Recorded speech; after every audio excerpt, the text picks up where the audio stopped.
in his right knee at practice yesterday. Sports Up Headlines are brought to you by DN Van Lines. Take the chance out of your move and make the sure bet with DN Van Lines, an approved mover of the Department of Defense.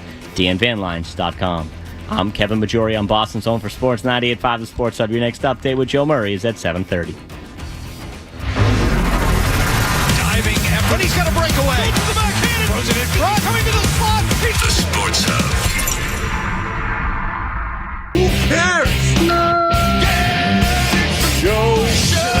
There's a 2-mile wait to get past the damn green line.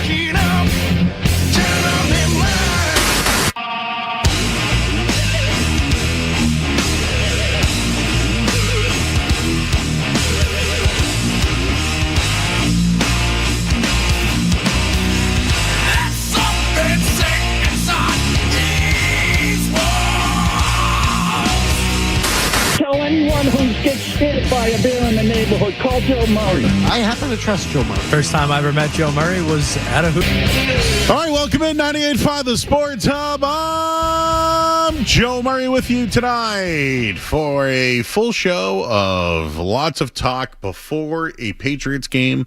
The final preseason game tomorrow night. Oh, I can't wait. And I'm already thinking about it. I was just talking to Kevin Majori. We worked the games and well, we're already thinking about let's get it in and out. Let's wrap this thing up, as Leon Poe used to say. We got a lot to get into. Red Sox, Patriots. I got some Celtic stuff. Brad Stevens spoke. So I wanted to get into some of the things that he said recently. There's other college football stuff. By the way, it's week 0 this weekend. And I am looking at the game that Bill Belichick will be coaching in Ireland versus TCU. I actually have a play for you. I actually have a play, so stay tuned for that throughout the night. We got In or Out. We got the musings. Skaz is here. Street Team Joe is here. And Zeke, who is on the Felger and Maz internship is hanging out tonight, too. We're just teaching everybody the business. You know, we're here for everybody, and you know what? We want the help as well. We like the help from you on the phones at 617. You can also follow us on YouTube. Just go to youtube.com and search 98.5 The Sports Hub, and boom, you'll see me right there. And I'm not sure if it's on or not because I don't see myself. But I do see people already in there. I see Seaside in there. Ryan is in there. Matthew is in there. We got another Matthew. Hi, Matthew. Terrace is in there as well, and it's just, you know, all you do is you go to youtube.com, you search 98.5 The Sports Hub, and boom, now I see myself, and I'm always on delay. I am always on delay. Well, the Red Sox are in action right now, and I just feel like that's the biggest story in town. We'll let you hear the reaction last night from the studio hosts. Skaz had himself a hell of a night last night with drops, recordings. That was a great game. Nice game on the road. Peyton Tolley on the mound, who, by the way, was throwing a no-hitter at one point. And I don't know what the hell's going on with the Red Sox right now, but I'm frustrated. Ooh, we play at the plate. Are we getting a review? We got live play-by-play here going on during the game, with the Sox trying to look for the sweep tonight against the Marlins, and that's where we will start. They've won 5 in a row. They've won 9 of their last 12. They're 8-2 in their last 10 games. And who would have thought some unlikely performers are stepping up for the Red Sox right now? How about Mickey Gaspa, who went deep early to give the Sox a lead and then hit his second home run of the game later on? What the Mick is doing right now is incredible, and they're getting contributions from a lot of unlikely people, and I'll kind of bring up where they were at one point and where they are at the moment. But Mickey Gasper has been awesome since being called up. He was key in the win last night. He gave the Sox the 2-1 lead. The Sox bullpen, once again, excellent. Tyron Guerrero, Eric Miller, just fantastic. But the team had a chance last night to seal the win in the 10th inning. And a guy named Wyatt Olds, who? Yes, Wyatt Olds, got strike 3, but Connor Wong dropped a potential game-ending swinging third strike. Then they tied the game. And we'll get into what happened later, but Peyton Tolley, I mentioned it, no-hitter through 5 innings. Finished with 7 strikeouts, did give up the home run before getting pulled, but was really good last night. But the star of the show, I know we keep talking about Mickey Gasper and what he's been doing, but the star of the show is Jarren Duran. People gave up on Jarren Duran. I've given up on Jarren Duran, and I think people questioned if he would even be a part of the mix when Roman Anthony comes back, because there's a lot of roster moves that will be happening shortly. The Red Sox believed in Jarren Duran this year. They stuck with Jarren Duran. Maybe at times they stuck with him a little bit too long. I mean, I thought after the incident in Sacramento, calling out Contreras and the third base coach, I thought that might have been it. But no, after the game, Wilson Contreras backed him. The manager backed him. He's been one of the most clutch. I'm going to use the word clutch.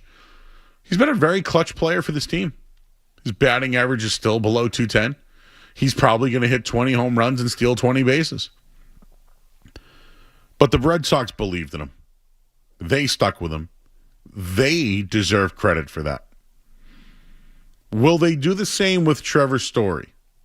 I'll bookmark that one for a little bit there. But Jarren Duran hits a grand slam last night, shuts the door, 7-3. But when you think about the performers from last night or the players that were on the team, Peyton Tolley started the season in Worcester. Was Mickey Gasper even with? He wasn't even on the 40-man roster from what I gather. Siegler, who played last night, Sogard, who played last night, they were both in Worcester as well. Who the hell is Wyatt Olds? Alec Gamboa? Well, all those guys were a big part of the Red Sox winning 5 in a row last night. And I give the credit to Chad Tracy. Since April 26th, when Chad Tracy took over, the Red Sox have the best record in the American League. 63-42. They found themselves now a game and a half back from the Yankees in the wild card for home field. We'll see what happens tonight with Sonny Gray on the mound. But the Red Sox and Yankees play 4 times in 3 days over the weekend. It's a team that's gone 41-13 since the last meeting against the Yankees. That was back on June 25th. The Yankees' record in the last 2 months, 26-26. The teams are going in different directions. They can't wait for Aaron Judge to come back. Stanton's been shut down for the year. Tonight's an interesting spot for the Sox. I always look at look-ahead spots. With Sonny Gray on the mound, personally, I think they should win this game. They're favored tonight to win this game. Sweeps are hard to come by. They're already down 2-0. But what makes you think they won't come back again tonight? And I do want to just get into a little bit more of Jarren Duran, his night last night, what he's done over his last 30 games, and just some of the clutch numbers that has come up for him. But when you look at the Red Sox, Mickey Gasper, who the hell is Wyatt Old? They're winning games with guys that weren't a part of the mix at the beginning of the year. But you know who was a part of the mix at the beginning of the year? Roman Anthony leading off. It was Trevor Story batting second. And on opening day, it was Jarren Duran, DH, batting third. Those were the 3 guys they started the season with at the top of the lineup. They're hoping Roman Anthony comes back. They're hoping that Trevor Story is the guy that he is. And we're starting to see a little bit better of who Jarren Duran really is. They believed in Duran. Will they believe in Roman and Trevor Story over the next couple of days when this Yankee series comes up and down the stretch? As they're in a playoff run right now, a 98% chance of making the playoffs. Your thoughts at 617-779-0985. You can join us on YouTube as well. Just go to youtube.com, search 98.5 The Sports Hub, and I want you to hear the reaction. I want you to hear the Grand Slam, the reaction from Dave O'Brien last night, and the reaction of us in the studio last night after the Grand Slam. We'll get into that, and got some thoughts on Adley Rutschman.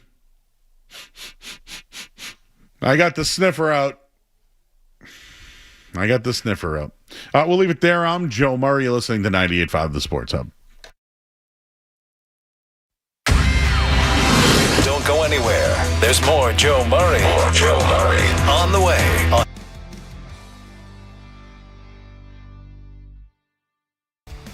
Let's do it again.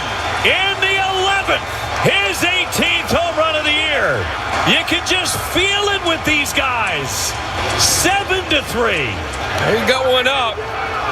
They didn't bounce it. It's a beautiful swing by Jaron. Hit that one 412, 105 off the bat. Second career grand slam, and after an 0-for-4 night, comes here in the 11th. Tacks on 4. You gave up on him too, everybody. You did. The Red Sox didn't. Oh, is this Joe crediting the Red Sox again? Oh, is that what people are telling me? Why not? We couldn't figure out why the hell they've kept Jarren Duran around for a long time now. Nobody knows why. Nobody's got the answer for that. They did, though. It worked out. They lost Roman Anthony. They lost outfielders, and he's played wherever they needed. Now, his hitting's been bad. Documented, right? But there's some numbers here that I wanted to go over with you regarding Jarren Duran and some of the success he's had. He's been better of late, all right? His average is 207. But in clutch situations this year, he's had success. 3 hits his previous 7 at-bats when the bases were loaded this season. That's good. That's clutch. When it comes to runners in scoring position, he's been a performer this year. No doubt. That's probably the argument when it comes to Wilyer Abreu batting third versus Adley Rutschman, who we're going to get into shortly. But Rutschman hits well with runners in scoring position. Wilyer Abreu this year, 15 of his home runs, I believe, are solo. But he's better in the 3 spot anyways, and we'll get into that later. It doesn't matter. But the previous 4 at-bats on the night, he had 2 strikeouts. He also had to face a lefty in Cade Gibson. And what did he do? He socked one into right field. And his first grand slam since April 25th of 2023. Big win. Just a big moment for Jarren Duran last night. But I wanted to go over his numbers over his last 30 games, 118 plate appearances. He's batting .273. His on base has been .464. He has 5 home runs, 4 doubles, a triple, and his strikeout rate has been a little bit lower. It's right around 25%. He's definitely a guy who strikes out a lot. But this was a number I thought was very interesting when it came to, when I use the word clutch, whatever that means. Some people believe it, some people don't. So I'm just going to say runners in scoring position late in games. His 11th inning grand slam last night gave him 17 RBI in the 9th inning or later this season. That leads all of Major League Baseball. Duran's a gamer. He's a guy that when you play, he plays hard. It's not always great. But when he is playing, and he's playing 9 innings and not the DH, he's focused more, and he's a better player. But this is a player who found himself as the number 3 hitter on opening day, who has now gone down to the 7th spot because he's barely over the Mendoza line. But had 2 hits in the first game of the series, right? When you think about Jarren Duran versus lefties, he's been better. The Red Sox overall this year have been better against lefties. Wasn't that one of their issues? They couldn't hit them? Like back earlier this year, they couldn't hit right-handed pitching. Since June 25th, they have the 5th best OPS against lefties of any team in baseball. And that's Wilyer Abreu thriving in those situations with a 308 batting average and an 898 OPS. They can hit lefties, and they did it in a big spot last night. The Red Sox are a team that went from worst, like literally the worst come-from-behind team in baseball to the best in baseball. If they were down 2-0, 3-0, 2-1, the game was over. You know it. We did it every night. Every night we were here, oh, they're down 2-1, they can't hit. They went from the worst come-from-behind team this year to the best. They lead all of Major League Baseball with come-from-behind wins with 34. 34. They were the worst. They were the worst.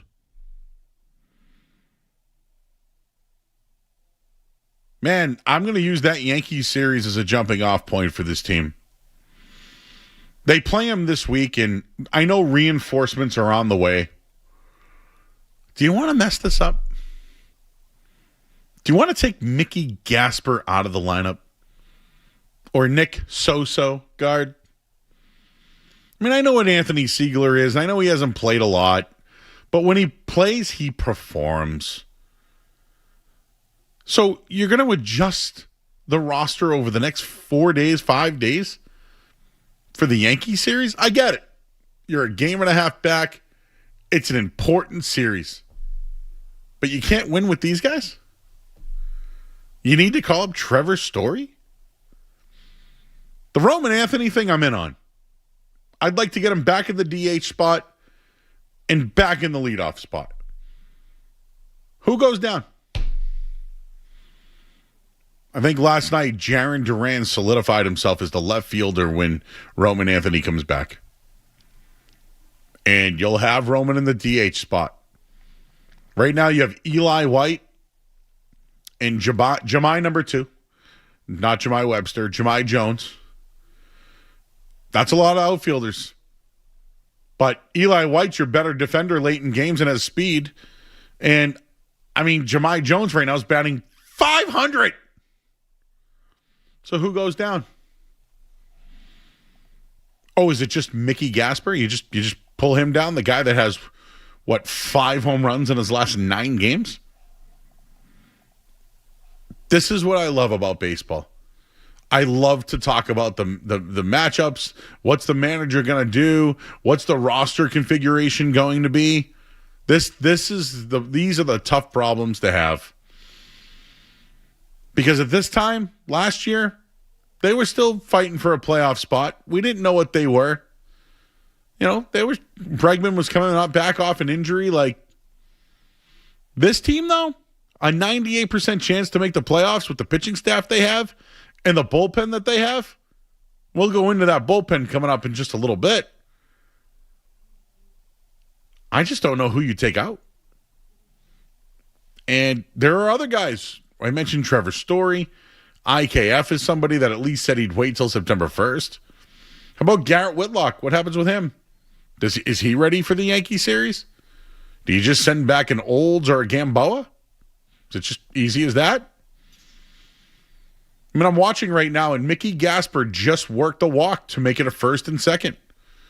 He's taking pitches. He's hitting them out of the yard. How do you take that guy off the roster and out of the lineup? And the guy that's at the plate now with first and second and 2 out is Monasterio.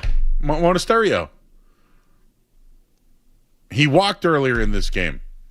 His defense has been a little shaky, but overall, guy's been solid at shortstop. It's going to be super interesting what happens with this team. Absolutely interesting.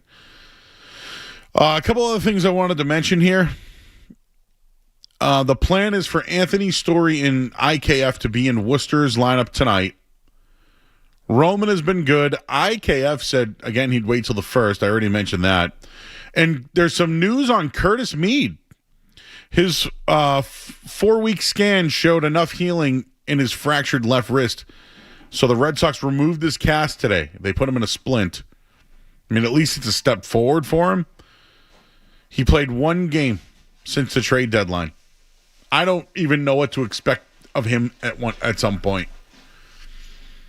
But when he comes back, his Sogard go down. It's absolutely fascinating what they're going to do with their roster, and I'm completely locked in on it. All right, you got Sox trailing right now. I'll tell you what the score is in headlines. And I wanted to just mention a play last night that I thought Adley Rutschman could have made a big impact in the game. Actually, Skaz, before we go to break, how you doing tonight, Skaz? You good? Everything good? We're ready for the Pats tomorrow night? Oh, yeah, just peachy, Joe. How you doing? So no show for us tomorrow night? No, you will be on post-game, and I will be with the show in the afternoon. Yes, the show that shall not be named. Felger match, yes. Okay, joking. Have you heard anything I've said here? Can you believe Jarren Duran's numbers, ninth inning or on, leads all of Major League Baseball with 17 RBI? It would be great if he could do that before the ninth inning, but we'll take it, Joe. We cannot be picky at this point. I think I'm with you. I think, fortunately, unfortunately, however you want to view it, the Red Sox best offensive lineup will be with Jarren Duran in left field. Because I think Roman Anthony's going to have to be your DH. Agreed. I think that's going to happen. When you think about last night, right? Peyton Tolley got the start. We had a no-hitter going through 5 innings, by the way. He started the year in the minors. Mickey Gaspert, was he even on the 40-man? I don't even know. Sogard Siegler out there.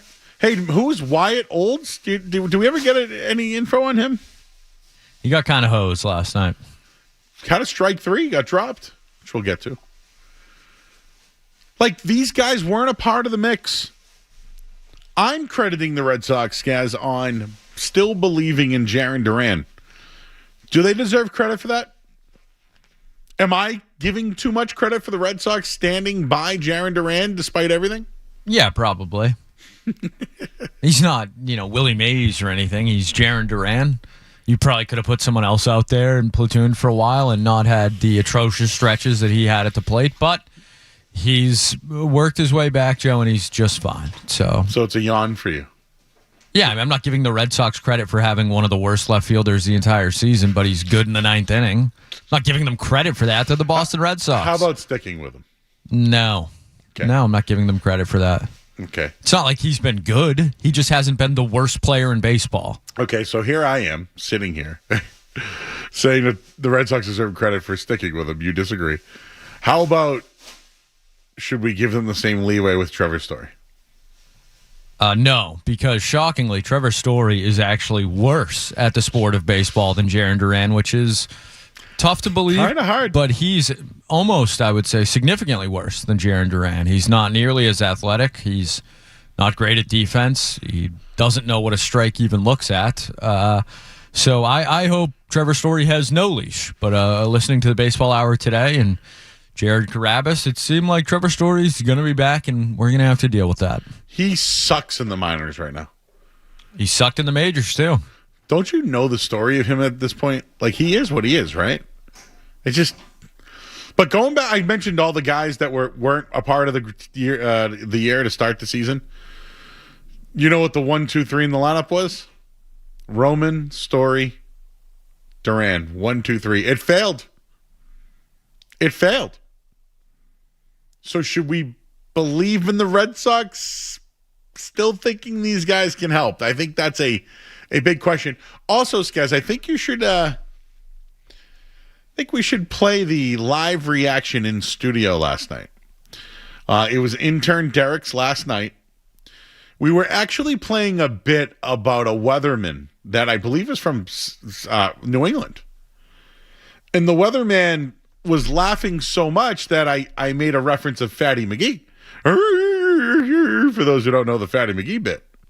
Yeah, thank you for clarifying that. It's an Adam Sandler, They're All Gonna Laugh at You album. And it's about a fat guy that, goes up the stairs and it sounds like a fire alarm.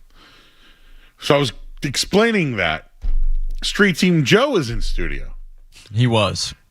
Should we play the whole entire unedited, or should we just play the home run call? Joe, it's only 48 seconds unedited. So this is as it happened last night. There are no cuts, nothing here. This is just what you get when you turn on your radio dial at night. So Fatty McGee was this really fat guy that whenever he'd walk up the stairs, he would have uncontrollable breathing sounds. And that sounded like Fatty McGee.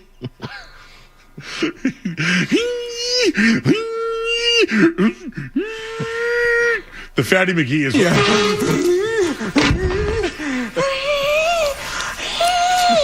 Fatty, what are you going? Get going.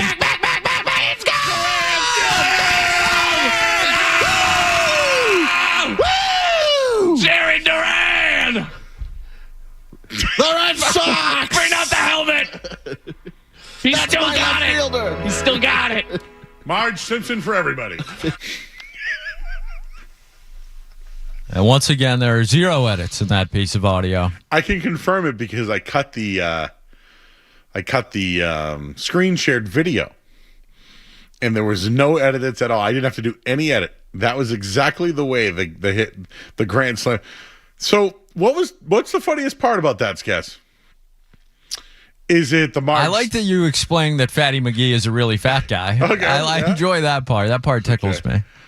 I kind of liked how intense Street Team Joe was. He was as locked into the Red Sox as I've ever seen him last Joe, night. turn your mic. Get going. You know, Joe, as I do with sports cards, once I find a hobby, I get really into it. You know, I can't claim I've been the biggest Red Sox fan over the years, but, you know, once I commit hard. And I have found myself really caring about this team. So, yeah, I happened to, you know, be dialed into the television and just had a crazy good radio call. What can I say? I was trying to comment Chris Berman on it. I was going to say, did you get that from Chris Berman? Yeah, no, I definitely was trying to do that. Get going.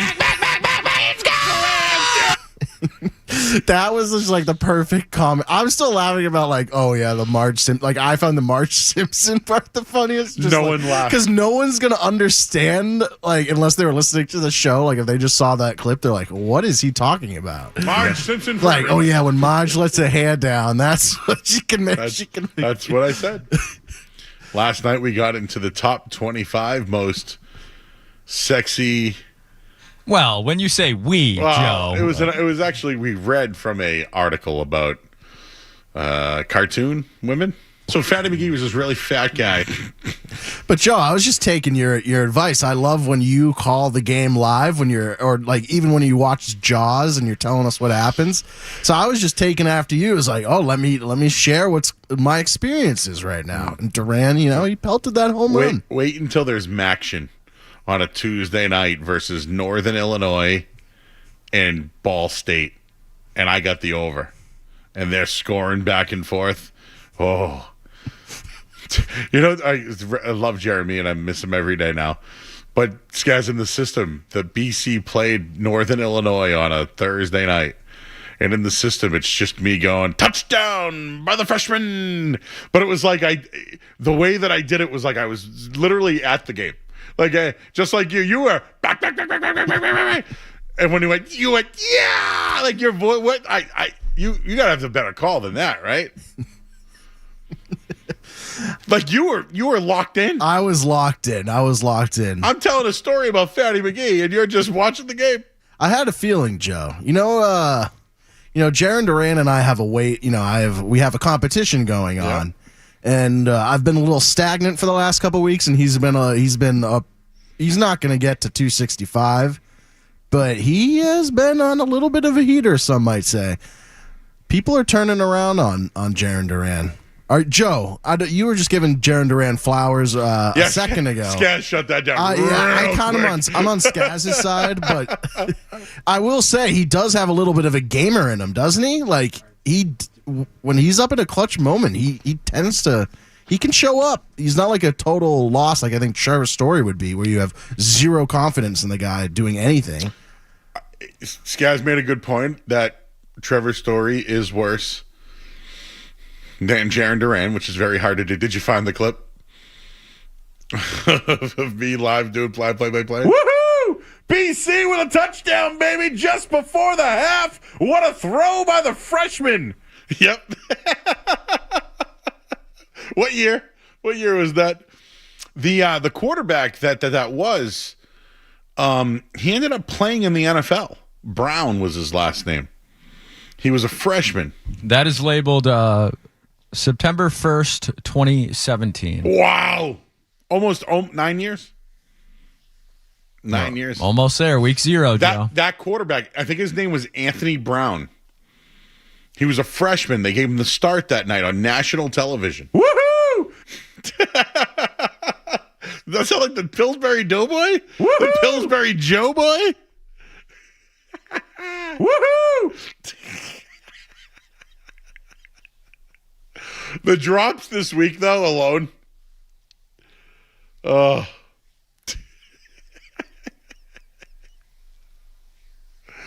Oh, boy. We got a whole night of this, everybody. We ain't going anywhere. We got more. Mike's in the car. Hey, Mike. Hey, what's going on? I had a quick question. I was thinking of this comparison. I don't think I've heard anyone else make it yet. Is Jaren Duran kind of like this team's Marcus Smart? He's a little overrated, but he's not terrible. He's pretty good, but he can be annoying, can kind of suck. I think it's a pretty good comparison. Some people hate him, some people love him. I don't know. What do you think? Skaz, would you like to answer this one, please? Yeah, I've only heard that comparison about a couple thousand times. I would just say Marcus Smart won Defensive Player of the Year, was a starter, wasn't great, shot too many threes, but he was, I would say, much better at his peak than better consistently. Yeah, I mean. But Jaren Duran won an All-Star Game MVP. Congrats to him, Joe. As we know, the NFL showing us this week how meaningful those All-Star games are. Those exhibitions they put on in those major sports, very important these days. Sure, it's a fine comparison, but what the hell does that mean? What the hell do I care if Jaren Duran and Marcus Smart are alike in any way? Well, they're not. But the guy I used to use was Jackie Bradley. And on the night ALCS MVP, Jackie Bradley. On the night show, though, those were two very criticized even before me. Oh, that was a long-standing battle. It was almost as if you worked on the night show. You had to be anti-Marcus Smart and Jackie Bradley Jr. There were times where there were debates, Marcus Smart versus Terry Rozier, and what you want about Marcus Smart, he was never actively throwing games. Well, he may have been doing it by accident. I told you. I sniffed it out. That 0 for 12. I called the day I heard about Terry Rozier, I went right to Game 7. And I sniffed it out that night with Scoop Henderson. Remember even Max went, what's going on here? Speaking of the sniffer, what's going on with Adley Rutschman? We'll talk about that coming up next here on 98.5 The Sports Hub. Sports Hub headlines. All right, Red Sox in action right now in Miami against the Marlins, and they trailed tonight. Keishon Boutte sent a message to Patriots fans. I'll read that to you coming up in a bit as well, and you can call in at 617-779-0985. See some of you guys lined up on the phones. Let's talk to Stanley. He's in Taunton. Stanley? Joe, can you hear me very well? Yes, sir. How you doing? I hope all is well. Let's continue our conversation from a couple weeks ago about conference winners, because I guess you didn't really get the lay of the land in regards to college football. I got for the SEC, I got the Bulldogs running it back. ACC, I think Miami, even though Miami was a favorite last year, it was kind of disappointing that SMU was able to win it last year, which was weird to me. For Big Ten, I'll take Oregon. They look pretty promising this year. I would take Ohio State, but Julian Sain is not doing it for me. And plus, they lost a lot of good talent to the NFL. The Pac-10, give me Boise State. Sunbelt, James Madison runs it back, even though Billy Donovan is a terrible coach when it comes to clock management. And also, I don't know who else I'm missing. If you could help me out. All right, so ACC.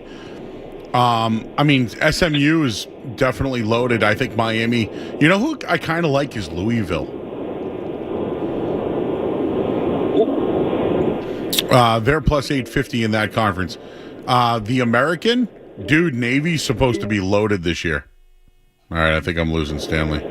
The American is supposed to be loaded. Navy's, who will be playing at Gillette Stadium versus Notre Dame this year. Big 12, I'm Texas Tech, man. I just, if I had to give you maybe Utah or BYU. Big 10, it's hard to go against Ohio State at plus 180. Indiana's plus 260. Oregon's 240. Michigan's taking a step back this year. Conference USA, I love Western Kentucky this year. Liberty's the favorite, but I love Western Kentucky. When it comes to the MAC, Miami of Ohio right now is the leader and should be the leader. I know they're getting some new teams. UMass is UMass plus 13,000 to win the MAC. Scaz, any interest? No? Okay. How about Mountain West? UNLV and Dan Mullen. Plus 270 there. North Dakota State entering the Mountain West is plus 300. Love them. By the way, New Mexico last year, very good. Pac-12, I guess you go Boise. There's really no one else out there. SEC, it's either Georgia, Texas, LSU. Ole Miss comes in at 1150. And the Fun Belt, it's hard for me to go against James Madison, but one of the teams that has really just come on over the last couple of years is Old Dominion. That's a team that I'm interested as well. So there you go. In week 0 this weekend, Bill Belichick. Should I give you my Bally's pick of the night now? Bally's pick of the night, Ireland. Give me North Carolina plus 7.5 to cover against TCU. It's unpopular. It's not because of Belichick. I'm fading the quarterback for TCU, who is the former Harvard quarterback, who will be playing in Ireland. Give me the Belichicks and the Jordans. Plus the 7.5. Of course, Bally's pick of the week, presented by Bally's. And Lincoln, Rhode Island. They got table games, slots, you name it. Visit Bally's Lincoln on Instagram. Adley Rutschman. What's going on there? Supposedly he hurt his arm running that rundown at third base the other day. What if Adley Rutschman goes on the 10-day injured list? He's already missed.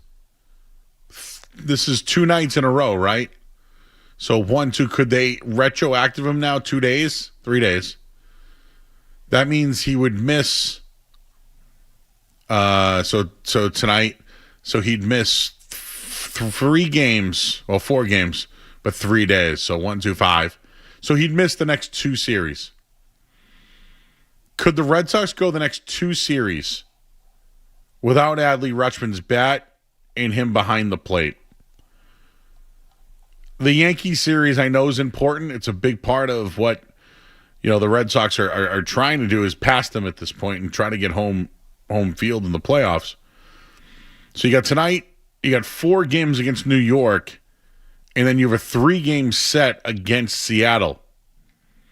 If they put him on the 10-day list, he'd return on Thursday, September 3rd at Baltimore. Get this guy right.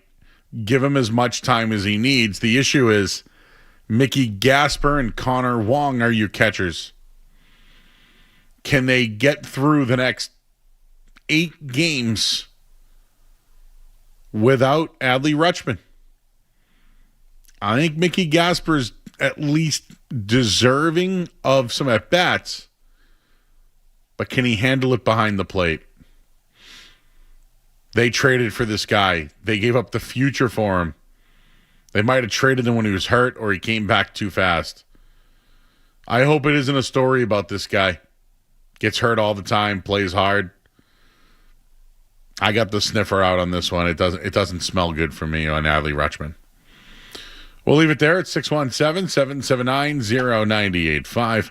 I mentioned we'll talk with Mike Kadlick coming up in just a little bit. And, hey, there's a preseason game tomorrow night. What are we looking for? We'll have all that and more coming up next. I'm Joe Murray here on 98.5 The Sports Hub. More Joe Murray coming up on the Sports Hub.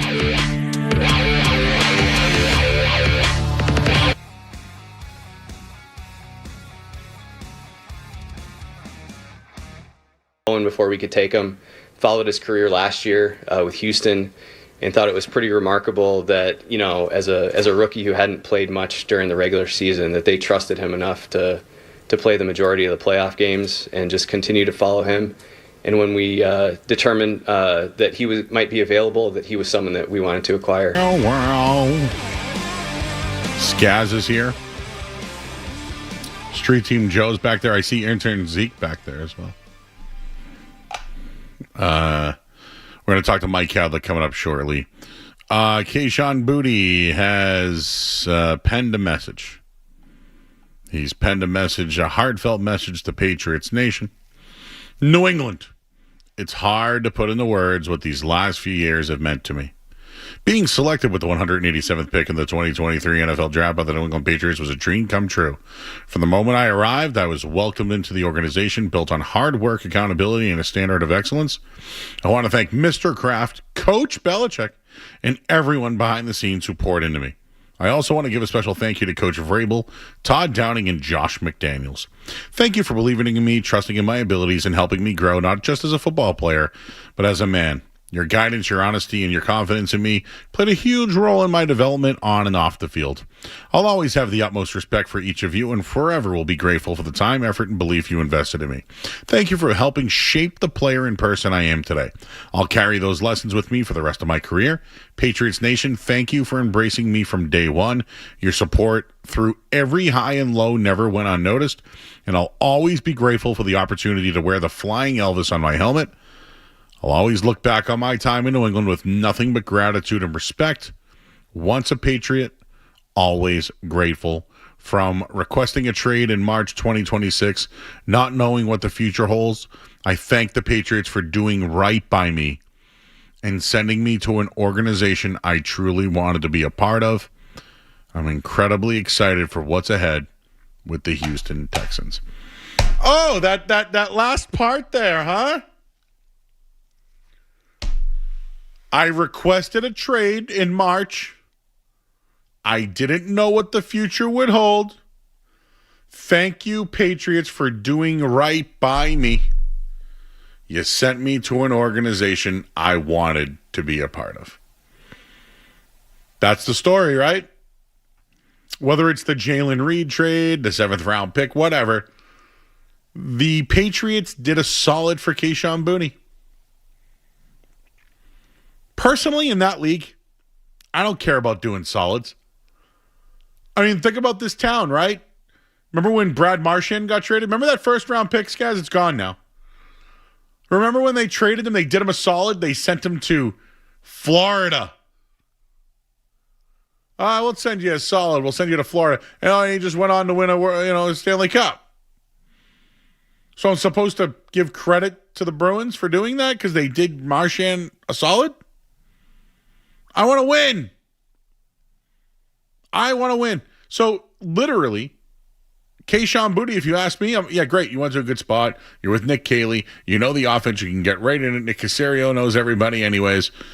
Boom. Great spot. He wants to be there, though. He wants to be in Houston. He didn't want to be here, and he asked for a trade. We got it all right there. And when someone doesn't want to be here and they ask for a trade, it kills their value. So maybe the Patriots look at it and say, we like Jalen Reed and we got a pick in return. He didn't want to be here. Kind of upset about that, guys. I'm going to be honest with you. I thought he could have been a part of a championship team and been the depth piece they needed at wide receiver. And I got 33 catches. I know. I get it. They did him a solid, guys. How do you feel?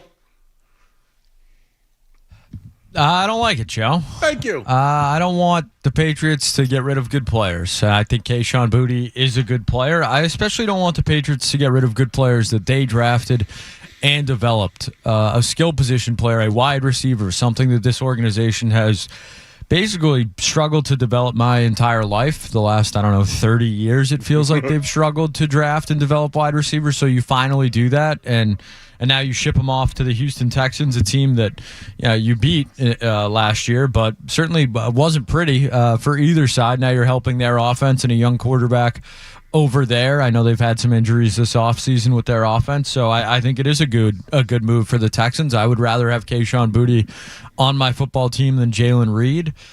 No offense to Jalen Reed. I just think Kayshon Boutte has shown more in the NFL. I don't think that's even a question at this point. So, yeah, I don't love the move. You can't bitch about depth and then, trade one of your core depth pieces on that side of the ball. So maybe Jalen Reed does help their safety depth, but I think, for a team that has a young quarterback who's, developing relationships with his wide receivers, Kayshon Boutte was one of the guys who he already had a relationship with, and now you head into a new season with more talented A.J. Brown and Romeo Doubs, but, they're not question marks, but you don't know exactly what they're going to look like in this offense. Do you think he gave them teams like, hey, these are the teams I'd be interested in going to? My biggest takeaway from that is a couple things that I think you're kind of getting to is, one, Kayshon Boutte went to a team he really wanted to be a part of. Who he's beat, by the way. So he didn't want to really be a part of the Patriots.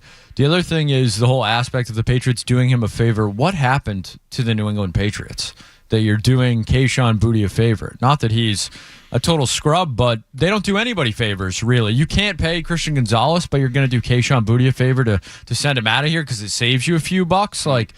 All they care about is saving money. This is another guy they drafted and developed who can actually play in the league at a position of need, and you're getting rid of him for nothing because what? Because you can't pay him what he's worth or find a spot for him? I think good organizations find spots for talented players. I talked to Lawrence Guy yesterday, Skaz, and that's what he said to me. He goes, the Patriots used to send guys to Cleveland. Remember Jamie Collins? Right? They would send guys to places that, all right, you don't want to be here. Remember they sent Richard Seymour to Oakland? What were the Raiders at that time? That's what they would do. If they didn't want you anymore, they sent you to Siberia. Now they're sending them to the teams that they played in the playoffs? I think Boutte can help C.J. Stroud. I think Boutte can help the Texans. Why are the Patriots helping them? Have they given anybody else a solid? Kyle Duggar, did he get a solid going? He got cut, right? Or did he get traded? I can't even remember now. So now they're doing a solid Patriots now? We're going to monitor this one all year, Skaz. Well, maybe we can call it, maybe we can call it, Boutte time? Or down with the booty? Or Boutte watch? We can do better, I'm sure. But we will keep our eyes on Kayshon Boutte, now a member of the Houston Texans. Actually, I wanted to do this one yesterday, too. I forgot to mention this, but I have some numbers regarding Kayshon Boutte. PFF numbers for those that love him. Among receivers last year, did you know Kayshon Boutte had 5 touchdowns of 20 or more yards in the air? That was tied for third in the NFL. His 16.7 yards per reception, Skaz, 6th amongst receivers in the NFL last year. His 133.2 rating when targeted, number 1. He only had 33 catches, Joe. Yeah, on 40-something targets. He was the number 1 targeted rating in all of the NFL. And they traded him for Jalen Reed in a 7th-round pick in 2028. Doing a guy a solid, I guess. We'll see what Mike Kadlick has to say about that. We'll take a quick break. The Pats play tomorrow night, everybody. You ready for it? The final preseason game. We'll talk to Mike next here on the Sports Hub. Don't go anywhere. There's more Joe Murray. On the way on 98.5 The Sports Hub. rather be Cleveland or the Jets? Cleveland. Would I rather be the quarterback of Cleveland or the Jets? Cleveland. And joining us right now on 98.5 The Sports Hub, who will not be going to Cleveland from what I gather. His name is Mike Kadlick. He is from SI, and he is from CLNS, and he joins us here on 98.5 The Sports Hub. Hello, Mike. How are you? Hi, Joe. I'm good. I will definitely not be going to Cleveland. I will be right here in my home office watching the game, doing a little post game after. But no, I did not have to. I did not have to head west this week. Thankfully, I'm staying local. So. Oh, so are we on competing post game shows? Yes, we are. Every single. I think actually it goes. We get Bedard for a few minutes, and then he comes to you guys, and so yeah, we got a little a conjoining post game action there. How's Bedard when he comes on with you? So it's actually Bedard and Zanis, and then Bedard goes, and then me and Taylor come on. So we're not together necessarily. So Zanis handles the interview. Yeah, it's like a rotating cast of characters on the CLNS Media Patriots postgame. So he gets Zanis and then gets us. Yes, yeah. So does that mean he got Zanist and then he? Yes. He gets Zanis, then he gets Murrayed and Dondarrowed immediately after. So I guess maybe I should feel for Bedard, should I? Yeah, Greg goes through it after these Patriots games. Damn right he does. You think about that, Skaz? He gets Zanis by basketball guys. I mean, I know Zanis can talk everything, but I know him as a basketball guy. Right? Would you say he's a basketball guy? Yeah, I would say his bread and butter for CLNS is basketball. He hosts their the Garden Report every Celtics game. So I like John, and you know what I like about him? He's kind of the boss over there, but he's got a take. Oh yeah, no, there isn't a take that John Zanis doesn't like. That's for sure. But he kind of runs point on. Patriots Daily is me and Taylor, and I'm the host of that. But when it comes to post game, Zanis takes the controls and kind of lets me and Taylor spew. So no, you're right. He'll throw a take out here and there. Definitely basketball. I know he had some good ones on the Jaylen Brown trade. So, but no, yeah, Greg gets it from all angles after Patriots games. Okay. Did you see the Keyshawn Boutte thank you letter?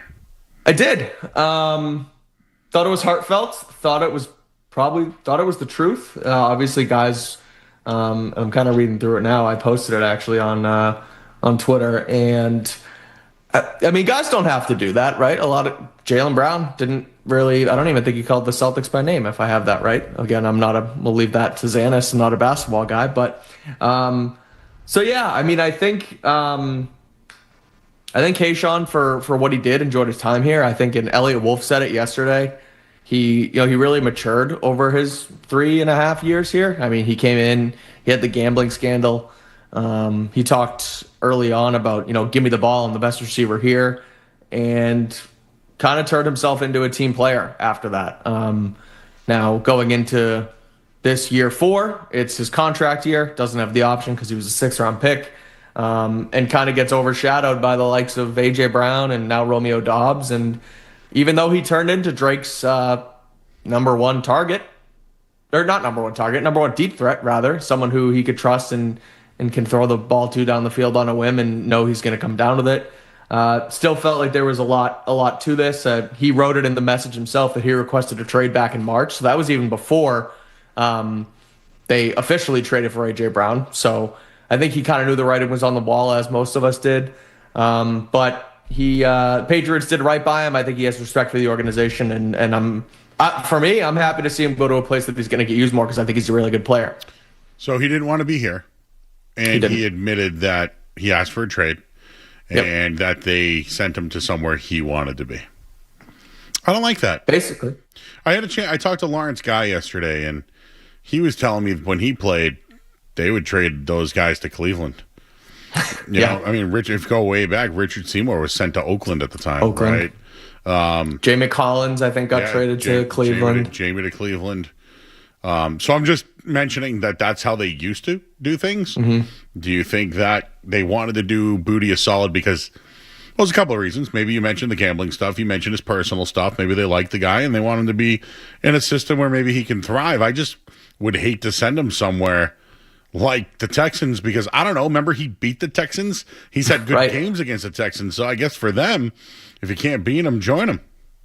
Yeah, it's a weird. I thought that line was interesting too about sending me to an organization I truly wanted to be a part of, right? I mean, and Wolf was asked yesterday if he had any worries about sending Booty to a competitor in the AFC, and Elliott said no pretty quickly. So I don't necessarily, and I hate the return as well. I was talking to Skaz before I came on, and getting Jalen Reed, who played 7 games as a rookie, was hurt twice as a rookie. As sort of a depth safety in a room that, the depth isn't great there, but John Saunders has been coming on over the last couple of weeks. Del Pettis is a guy who's been here. So one of those guys now is seemingly out of the room behind Byard and Craig Woodson. So that and a flyer in 2028, I hate the return. And I hope that, from the Patriots' perspective, Joe, they should have been looking for the best return and not sending Kayshawn to where he wanted to be. And I think you got to do right by the team before you do right by the player 9 times out of 10. So if they did that, I think that would be unfortunate. But at the same time, they held on to him for March, April, May, June, July, 6 months since he requested the trade. So did they really do right by him? I don't know, because they held on to him for this long and haven't allowed him to go to another organization and get into their system and get used to the offense they want to run, etc. So maybe they threaded the needle here, and I think that's the sort of the best way to do it. Still don't like the return, but if Kayshawn is happy in Houston, I don't know how much better either that makes a conference contender. I know they just lost Jaden Higgins and needed a wide receiver, so that's kind of another element to it, another layer to it. I think that's why Houston was looking for a player on the trade market. So yeah, it's a tough situation, and I really just don't think they got what they could have for a player who has been pretty good here the last couple of years. Mike, besides what you know, what do you think's going on with the Christian Gonzalez deal, and is it going to get done? Man, yesterday didn't put a ton of confidence in my head that this is going to get done soon. Gonzalez finally admitted he was frustrated. Elliott Wolf admitted to the cash to cap situation, or running on a cash budget that the Patriots have to do. They have Drake May coming up next year, and that was sort of his answer to that. And so I thought that this was nearing an end before the Witherspoon deal even happened. Then Witherspoon happened, and I said, internally in my head, I said, okay, you got about 4 or 5 days here to hash out everything. You know the numbers now. You know the benchmarks that you have to hit. It's Christian Gonzalez's time to get paid, and they haven't done that yet. So, look, I mean, I think I'm starting to get worried here that it might not get done this year. I think there's clearly some friction there, and to give you the honest answer, I don't know when this gets done. I think you have to get it. You should want to get it done by week 1. Put it away, get it done. They have the money, and I think as poetic as things can be, Gonzalez is sitting there yesterday answering questions about his contract, admits that his team wants things in his contract that it doesn't seem like the Patriots are giving to him, and then Robert Kraft flies in for the Patriots smear on his helicopter with loads of money to his name, and they still don't want to give it to Christian Gonzalez. So there's clearly something there that they can't agree on. I think it's the fact that it's been this long since the Witherspoon deal happened tells me that they're not close, and I soon will be worried. I think we continue to try and move these benchmarks. Okay, it's got to happen by this day. It's got to happen by this day. Well, the season opener is officially 2 weeks away, so you got to sign on the dotted line. It's got to be all football, and right now it's clearly not all football for Christian Gonzalez. All right, we're talking with Mike Kadlick here, T of CLNS and SI. What are you looking forward to tomorrow night? Joe, I am looking forward to the clock hitting 000s tomorrow. I hate to be blunt about it, but I got nothing left for preseason. The preseason, in my eyes, is over. I mentioned the game is 2 weeks from today.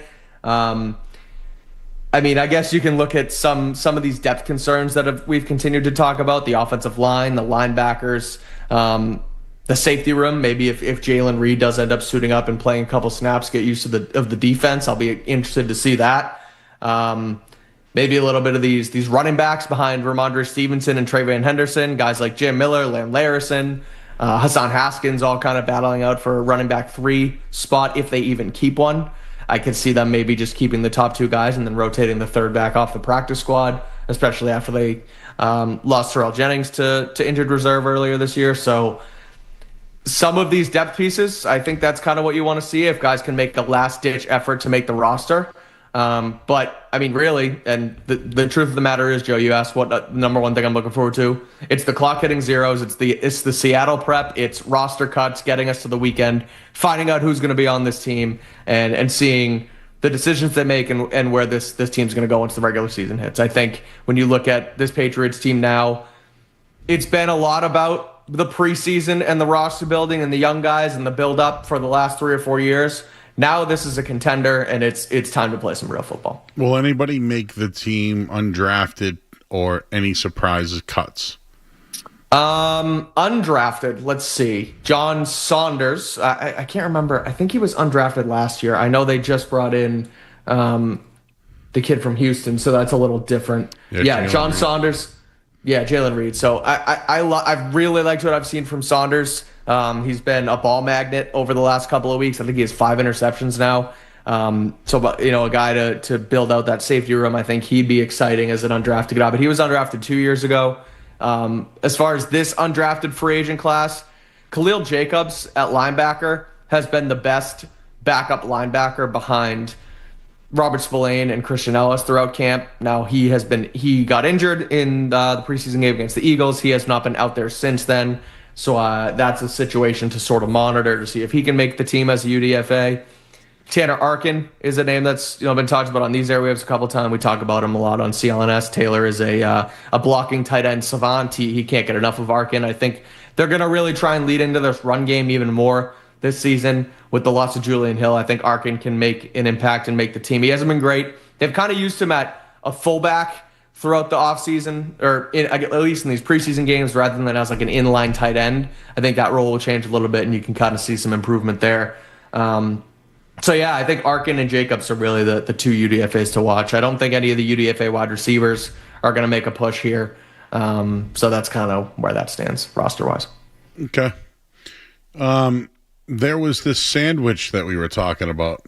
It's a chicken sandwich. Okay. But it has an Oreo cookie I saw that. bread. It's KFC, right? Yes. Okay. In or out? I mean, I would try it. I'll try. I'm a relatively picky eater, but like stupid stuff like this, I'll give a shot. Like savory, sweet together. So it's an Oreo cookie. Oh, it's not Oreo cookies. I'm looking at my other screen here. It's like they turn the buns into like Oreo flavored buns. Correct. And instead of white cream, it is mashed potatoes. Oh, wow. So it's a chicken mashed potato with Oreo. With Oreo bread. flavored buns. Yeah, why not? I'll give it a shot. It's probably disgusting. That's a lot of nonsense. The mashed potatoes with the chocolate, with the chicken, I don't know about, but I mean, clearly these places do all their taste testing and make sure that, this is going to be something that's going to sell. So yeah, I'll give it a shot. We'll see if it's good. What about you? Where are you? Are you in or out? I'm going to try it. Okay. You going to try it live on the show? I mean, it would have to come over from China. Oh, it's in China. Oh, that's lame. I thought they were going to be over here. It's only in China? Did you hear about the pizza pilgrimage? No, what's that? So I read this on Boston.com today. Okay. 2 Massachusetts pizzerias made the list of 27 best pizzas in America. Have you ever been to Pinocchio's Pizza in Cambridge? No, I haven't. How about Paleo Pizzeria in Hyannis? Nope, haven't been to either one.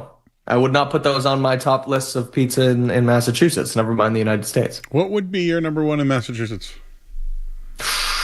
I think the original Regina in the North End is the number one. What do you think, Street Team Joe? No, for real. I would like to know. What do you think? Is he mic'd? He's got. What's up, Mike? How you doing? Okay. Hey, Joe. What's up, buddy? I miss you, and I miss you bringing pizza. Miss you. Yeah, that's right. We got a pet base. Mike always comes with some. We always have some sort of party. Who's the number Oh, one pizza in Massachusetts? Regina's Thatcher Street in the North End. Yeah. Well done with the spicy olive oil. With Okay. pepperoni. Ooh, they have spicy olive. Oh, Joe, that's good stuff. Yeah. Spicy olive oil and Roni. Yeah. Okay. That's. Whew. But I kid you not, Mike, and this isn't a shameless plug. Joe, I like take our it. friends down the street. Like I'm not even kidding. Oh, did Mike have any of that or no? What is Burnt edges, Burnt Mike? edges? Have you had burnt No, edges? I don't think. I don't think I have. It's like such a bar pizza, but it's such like an exquisite. It's almost like they burn it, like literally burnt edges, and it's just like A+ crust. I saw Dave Portnoy today reviewed Big Al's. Big Al's. Did you see that? 9-1. Yeah. That's a good. That's 9-1 a is a huge rating. That's a huge Yeah, it is. rating. That's like. I think Regina's got an 8-9 or something like that. So he's saying it's better than that. I don't know. What about you, Mike? Regina is number one. Okay. Nice. Honestly, the Pleasant Cafe in I love Joe's spot. I love the Pleasant. Yeah, over on Washington Street is legit. I mean, I'm always gonna be good for a town spa. I know bar pizza is different than pizza. Never been to Linwood. I've heard it's really good, but I think the top three for me would be Regina, Pleasant, and then town spa.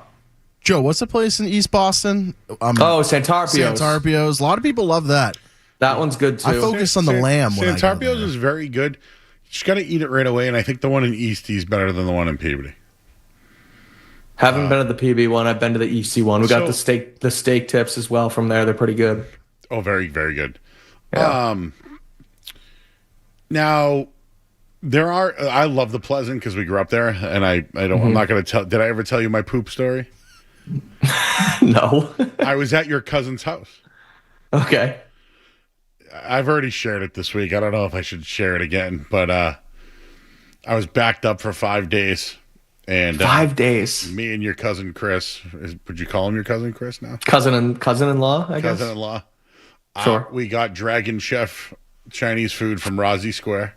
Sure. And let's just say I felt the rumbling. The rumblies. And I didn't want to poop at Chris's house because the bathroom was next to his mom's room. I just felt like it probably wasn't a good time to unload that. You had to go do that, sure. So I got in my car and I live 7 minutes away. And I was coming up Beach Street the long way, where the Pleasant's on your left. Where your Pleasant go, yep. And you're trying to go up the hill, Oh, yeah. Oh, yeah, the big hill there. You take the right on Washington. Oh, yeah, yep. Made it through the light, up to the hill. And as you start going down the hill, let's just say that it all came out, and it was so relieving. It was so relieving. I've never been happier to poop. Wait, so let me... Okay, so it was not, you didn't go into the Pleasant. You were outside the Pleasant. No, I tried to get to my house to poop. And it came out your pants. Or it went in your pants. Right in it filled it. Like when people go the baseball diarrhea song when your pants are full of foam. Yeah. Oh, it was foamy, baby. Oh man. That's brutal. Yep. That's brutal. And I was like in my 20s. What kind of car were you driving? Jeep. Was it all over? No. Or was it contained? It was when I stood up to get out of the car, it went right down the jean legs. Nice. I thought you knew this story. Never heard it. Yeah, Chris. Chris would know. I'm gonna text Chris after and say we talked about. Did you ever hear the time about Joe was locked up and left your house because he wouldn't poop there? The diarrhea, poop, jeans, Jeep story. I'm not sure why this keeps getting brought up. It's the second time I've shared this story this week. What started it the first time? My intern asked me something embarrassing that happened to me. Oh, okay. And that was number one? Yeah. Volo and Swampscott's Detroit style is my favorite pizza. Interesting. There's a place called Slice that's in Wakefield. It's at a gas station. Okay. And they have, when I tell you, just like going in and grabbing slices, yeah, absolutely fantastic. He's got the regular style. He's got the square style. Have you had Antonio's? Up in Amherst? There's one in Worcester. That's the one I got when I was in college. There's one in Amherst. And the one in Amherst is unbelievable. They got good by the slice. They got good specialty pizzas by the slice. That stuff's legit. It is kind of interesting. A full pizza versus pizza by the slice. Yeah. You know who's you ever go to Peeny's? Is that in Brighton? Is that Brighton? Never been. Where is that? Pino's Pizza? Pino's. I haven't been. I've heard of it, but I've never been. Oh, great slices. By the slice? Okay. Maybe that's how we should start ranking pizzas. But by the slice? What's the best slice? Slice versus boxed pizza. Because I don't think you can buy Volo slices, which was my favorite. Volo's your favorite, like across the board? My number one, it's my favorite. That doesn't mean it's the best. It's my favorite. Okay. I went to a place in Vegas called Pizza Rock. 9.7. 9.7. Pizza Rock. 9.7. I'm looking this up.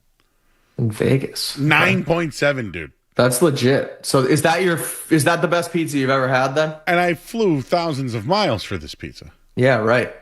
I should shout out Frank Pepe's. Also a good pizza. If I'm getting a large pizza, I love how it's their oven in the undercarriage. So yeah, and people love the Abits, but I think I'm more of a Pepe than an Abits. Have you been to the original Pepe's? Not in New Haven? No, I haven't. Me either. But I'm down for a pizza pilgrimage. Let's do it. I do love Town Spa and Linwood. The problem is that when you start getting into Detroit versus Bar, now we're getting complicated. Well, I was wondering when you said rankings, I was like, oh, you could rank by the slice, you could rank boxed, you could rank Greek, you could rank, but it's all different. Now there's no way to compare. People are going to hate things. me for this one. People are going to hate me for this one. Okay. I have a guilty pleasure of a pizza.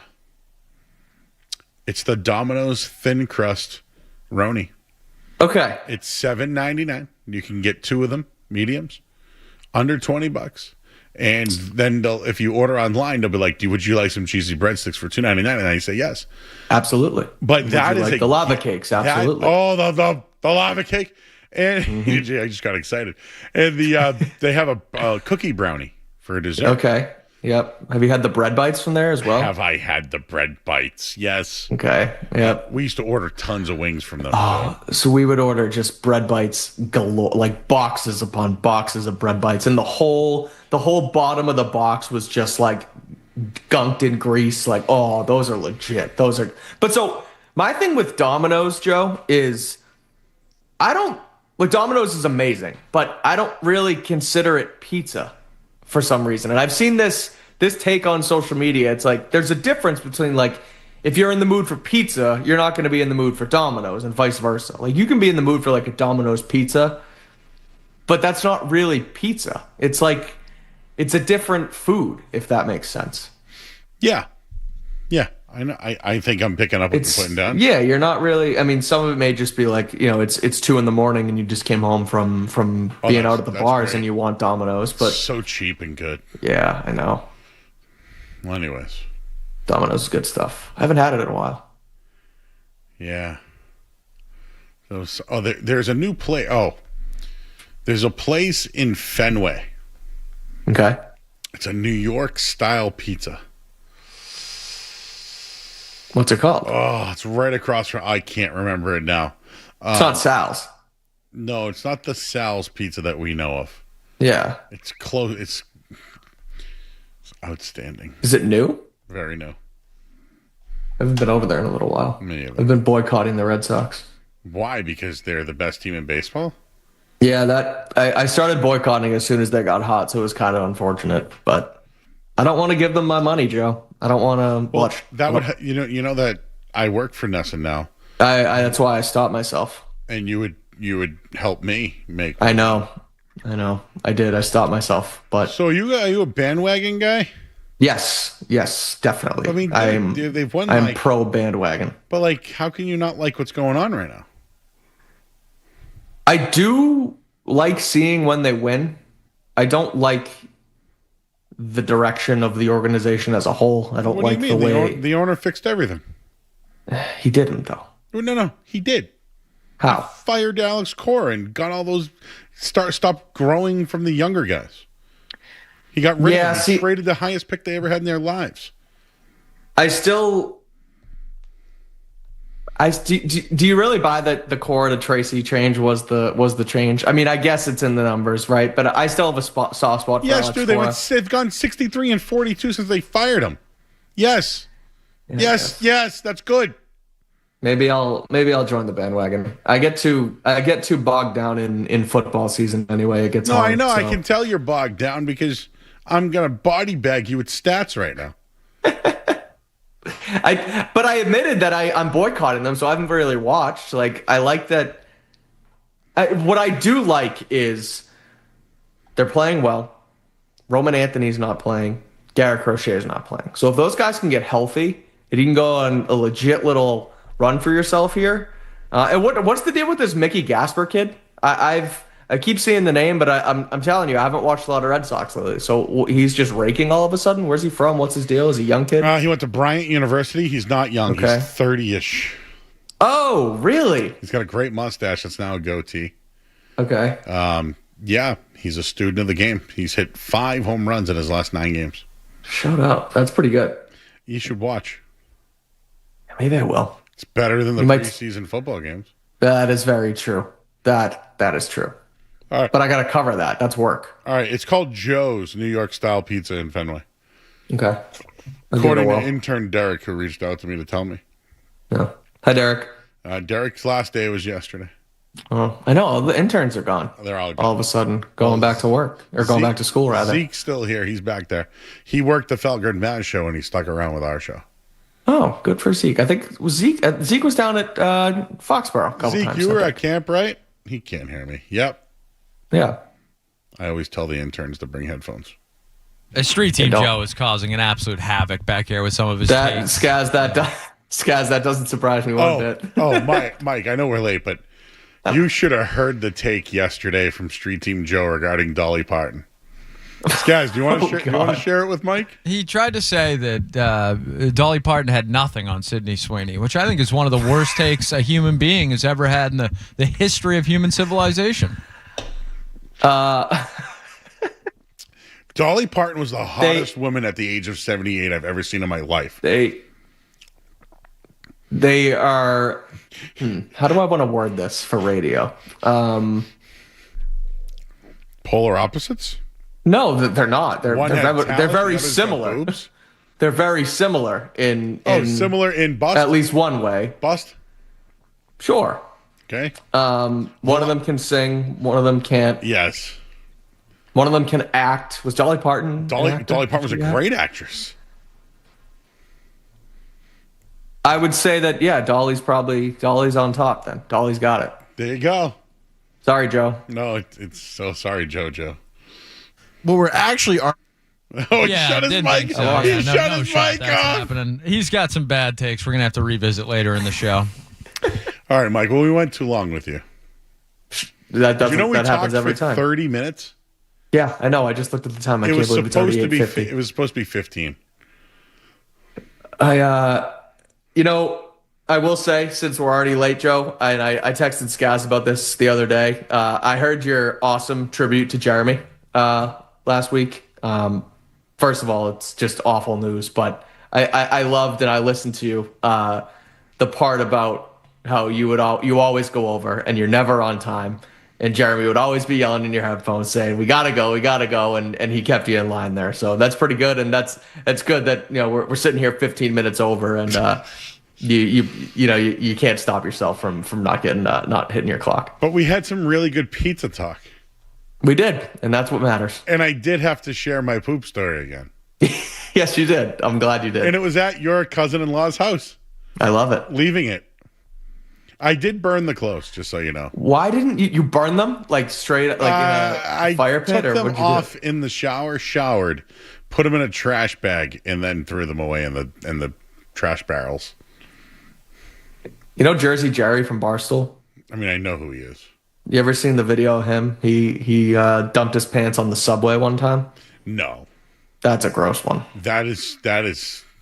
Yeah. Ooh, that's not cool. I'll send you the video. It's nasty. I don't know if I want that video. He shows a lot in the video. I don't want to see anything. All right, guys, have you seen that? Well, hey, Mike, if we have you on weekly, can we pay you in gift cards? Sure, I'll come in. We'll do it. Well, I mean, you could do it by Zoom too. Whatever you want. All right. Well, I'll see if we'll do a weekly spot. We'll get some gift cards going. I love it. I'll see if we can get a bake sale or a lemonade stand, because I know the Belichick bake sale. I know they're working on that with Christian Gonzalez right now. Yeah, seriously. That helicopter, you know what I'm saying? It just I couldn't believe it. That was so poetic. It's like Goodfellas. Anyway, yeah. All right, he's Mike Kadlick, everybody, and he's going to work the game tomorrow, and you can see him and talk to him and have fun, bud. Bye, Joe. All right. Bye, guys. He's Mike Kadlick, everybody. See ya. Well, I didn't mean to go late here, Skaz. But, unfortunately,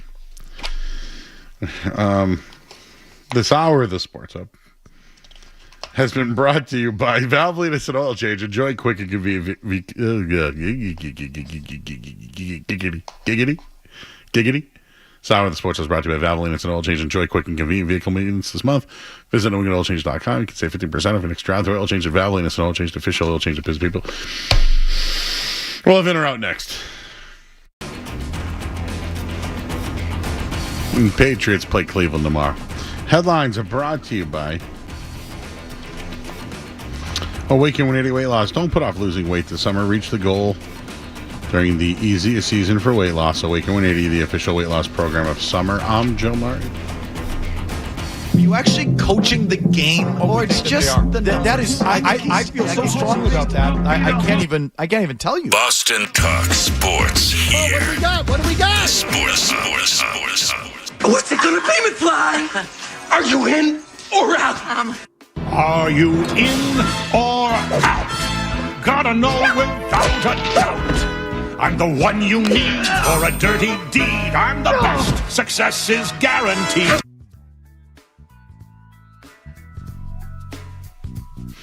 Dinner out here on 90. Oh. Hey, you just don't get some of the people in there sometimes. Anyways, it's in or out. You can go to our YouTube chat. Just go to youtube.com, search 98.5 The Sports Hub. Boom, you'll see me. Skaz is here. Street Team Joe is in studio, and intern Zeke is here. This will probably be the last time you ever speak on the air, Zeke, huh? Whoa. Hopefully not. Yeah. Hopefully not. Back-to-back days of insulting the interns. Hey, Zeke, this is probably the farthest you'll go. He made fun of, would you call a bowl cut an insult, Zeke? Yeah, I would. Yeah, he said... Help him out with his mic, or pot him up more. I can't hear him. All right. Speak again, Zeke. Yeah, I'm insulting a bowl cut. Here, move it up a little more. I'm insulting that bowl cut. I mean, I wasn't insulting anybody, but that's fine. If you guys think it was insulting and laughing, I'll have to deal with that. I mentioned that because you work on the Felger and Maz show. So how much airtime do you get with them? 1 minute, the whole internship. Because they're windbags. I won't speak bad about my strong host. What's a windbag? Who's someone who airbangs the crap out of you? What's that mean? I'm sorry? Airbangs? Yes. Who's somebody who talks your ear off? Bert Breer. Windbag. So they're just talking your ear off. That's a windbag. I love Bert. Yeah, of course. One of my favorites. Guy likes to talk, though. What about your old host there with you on the betting show? Oh, Kaufman? No. The guy who moved. Kaufman, windbag. Love you, Adam. Windbag. Lifshats? Yeah, that's what I was thinking of. That's a rage bag. That's not a windbag. Remember when he insulted you last year for thinking the Patriots could have a good season? And he was counting down. That doesn't sound like Dan to insult someone who disagreed with them. Joe was like, yeah, they could get to 10 wins. And he was like going over the schedule. He's like, you idiot, Joe. I remember listening into that. Do you know how many times Dan and I have had that? A lot. Your whole friendship. It's all part of the fun. That's how we became friends. Yeah, I'm always in it when I come in here. I don't know what because I get half my ideas from what the ideas they. I don't know what happened. Explains a lot from Street Team Joe. But I think I need to retire the Hershey Highway story. We did talk about that back there as well. I think we got to retire it. I think you've said it a lot this month. Well, yeah, no, I agree with you. But to be fair, people don't know the story. How do we retire it? What do we do? We're going to have a party. How do you retire a story? What was the food you had again that caused that? Well, it was Dragon Chef of Rosendale, which is no longer there. Okay. Well, we can get some type of food to find a new story. Ryan does not. Ryan of Malden says no, Joe. There was some Miss Thang in there that I was chirping at everybody. And then was saying that in or out's not funny. And I just... It's a strong disagree for me. No, it's okay if we have people disagree. I'm fine with that. A lot of people have bad opinions. But, our highest rated viewing right now is right now. All right, let's do it. In or out, Zeke. You know the game, Let's right? go, yeah. All right, let's do it, guys. All right, gentlemen, August 26th edition of In or Out, Wednesday night. Patriots preseason tomorrow. Let's start with so much in slack tonight. Let's start with some NFL. The Pro Bowl eliminated earlier today. Are we in or out on the elimination of the Pro Bowl? I'm in because there can be no alternate Pro Bowlers anymore. Any time that somebody was hurt and somebody became a Pro Bowl. What about Mac Jones? They should. You know what? It should be now. It should be taken away now. Anybody that Drake May would have been then, right? Drake May's been a 2-time. Did he make it his rookie season? He did. Tyler Huntley made it that one year. It's a joke. Yeah, I'm in on the Pro Bowl being out. I just there's so many players that just jump into the Pro Bowl and earn the title of Pro Bowl because a group of players said, I don't want to go to the Pro Bowl because it's a waste of time. And then the Mac Jones, the Tyler Huntleys of the world become Pro Bowlers. They're not Pro Bowlers. They're not. So I'm in on the Pro Bowl being banished. Can I give you another reason why? You probably can't sneak any more Patriot deals. Making a Pro Bowl, you make this much money. Like any of those incentives now, you can't add them in the contract anymore. It's true. Now you got to give real cash money, like a cash budget. Yeah. You're going to have to open up the cash budget now. Do you have a selective Pro Bowl memory, Joe? Like, do you have any good Pro Bowl memories? Yes. What would you say is your... Robert Edwards played a beach game. Yep. And tore his ACL. He was rookie of the year with the Patriots. Rushed for 1,400 yards, tore his knee out, and he was done. For good? Yes. Well, he came back. It was a great story. Just wasn't the same. He ruined his career. On a What year was this? Beach volleyball game, 1997. Oh. You never heard of Robert Edwards? No, old Patriots running back? Yeah. I mean, 1997, that was the year I was born. Yeah, okay. One of the elite Pro Bowl clips is when Sean Taylor absolutely levels Brian Moorman, that punter, on that fake punt in 2007. That's why the Pro Bowl will never be good, because you'll never get those kind of moments anymore. You understand why the players don't do it, but it's not going to happen anymore. Don't waste your time. Joe, I like Zeke's voice. He's got a really good voice. Where did you get this? It's kind of mesmerizing. Where'd you get that? Settle down, Street Team. it's like I can fall asleep. No, you have a little silver in there. Projector voice. I don't know. I just when I'm on air, I think I lower it a little bit. It does sound like silver. Naturally, not something I try to do. I think it's more natural. Reminds me of like you kind of have a. Iron Eagle. I was gonna say Bryant Gumbel. Gumble to Gumble. Dan, are they both alive still? I hope I didn't disparage. Oh boy, we did talk about. Oh no, we're gonna talk about that later. Later. All right, Later. Joe Murray does it again. Later. To be fair, I think Derek brought. Well, maybe you did bring up Evil Rocky. Do you know who the Gumbles are? I do. Is Greg Gumbel still with us? Unfortunately not. He died in 2024 at the age of 78. Gumble to Gumble. Is it Dan Deerd? What's his Dan Deerdorf. Dan Deerdorf. Wrong Robert Williams. Are you talking about Robert Edwards? Sorry. Oh, okay. Who the You hell? had us all confused there.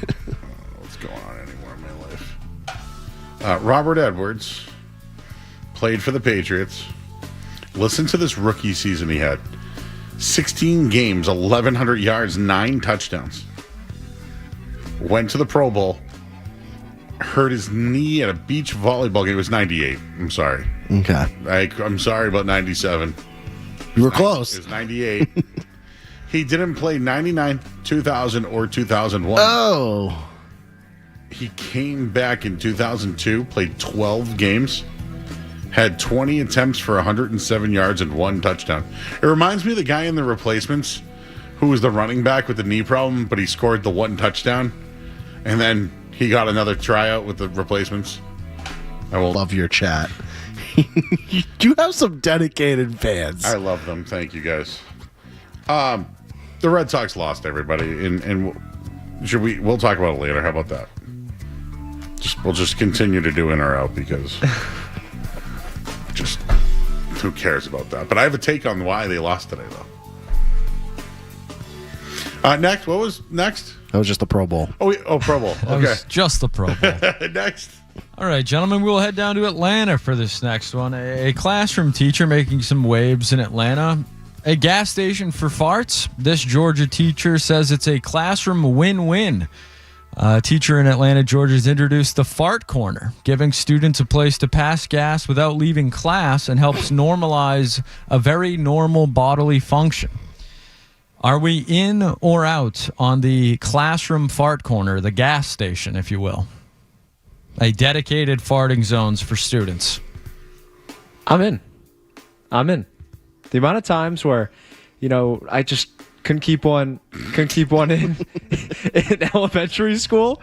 I'm being serious. In elementary school, I needed that. I really did. And I'm trying to speak up now for kids in elementary school right now, potentially if I have kids. That's big. What about at college? Well, that's... Yeah. I mean, if you go to a fart corner in college, you're getting bullied. I just let it go in college. They don't know my name. I go, it's big lecture halls. Okay, so the lecture hall, and there's a gas station corner. You don't need the gas station corner in a lecture hall, though. We used to do the SBD, silent but deadly. Just let it rip, but quietly. What's the point? I'm out. This is too weird for me. I don't want to go to a corner to fart. You're going to get made way more fun of if you go to the fart corner than if you just let it rip at This brings up something else that I wanted to discuss. And I've brought it up before, but since we're all men, urinal farting. That's fine. At Gillette Stadium, you just let it, Joe, I think there are certain men that can't control that when you reach a certain age. I think it is the first couple times you hear it's gross, but you get used to it. Just a man thing to do. So, that's the gas station. The urinal. The second grade teacher who created this calls it the gusty winds area in her classroom. Just try to make it more complicated But than it then actually you're crop is. dusting it to the rest of the class after you fart. You keep it in the corner. This is a news story? How did this make it out? What state is this again? So the story comes from a school in Atlanta, but the news story is from NBC San Diego. So apparently they're very invested in the fart corners outside Atlanta. San Diego, Atlanta, fart corner. Three things I didn't expect to combine tonight. You know what's the worst feeling in the world, Joe? wanna Is if hear you're at this. Gillette Stadium and you have to take a dump. Oh, you're on Or Hey, you know the what's Garden, funny? like the worst feeling. Funniest story the other day. I think I'd take Gillette over Fenway. Listen, the troughs at Fenway, I'm still traumatized by those. It was just a little... Everyone's just whipping it out and like, what do you do? I'm sorry. I know you're out there and you know what I'm talking about. You guys know. If you lived it, you know what I'm talking. Just imagine. Like a trough, a bath trough. Trough? Whatever. Yeah, like a urinal trough. Is that what you're saying? The size of this desk. Yeah. And you just line right Just up walk to up, it. yeah. Two-sided. You could stare at each other right in the eyes. Is it like a splashing zone? Is like what but happens? at 6 years old, you don't like. You're like, wow. you ain't looking at all. You ain't looking down or up.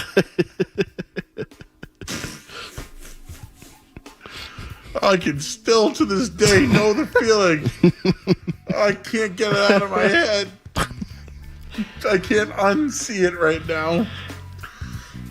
I just don't like, potential of other. I need someone to call in about this. 617-779. Now, Joe, what exactly are you asking them to call in about? 5 calls says it all. Remember the troughs at Fenway. Yeah, I remember them. I've tried my whole life to forget. How is that allowed? What percentage of people do you think washed their hands after using the trough? Less than 30? I don't even want to discuss this anymore. It was just a little... Everyone's just whipping it out and like, what do you do? Did you hear the... I didn't know what to say. I kind of have to let one rip right now. Get it on the mic at Where's least. the fart? Yeah, at least if you're going to fart into the mic, will you? Yeah, I'm sure that will do well for my future at the station. Might put you over. Yeah. Zoe might be like, man, I like that kid. You just farted into the mic? This guy rules. Do we need the fart corner over there? We may. I'll let you know. I'm probably T-minus 2 or 3 minutes away. Out on the fart corner. Should I Did we already do that? I can let it rip right here. You guys are fine with that? No one called when I put the bat signal out of troughs. What about, maybe scariest?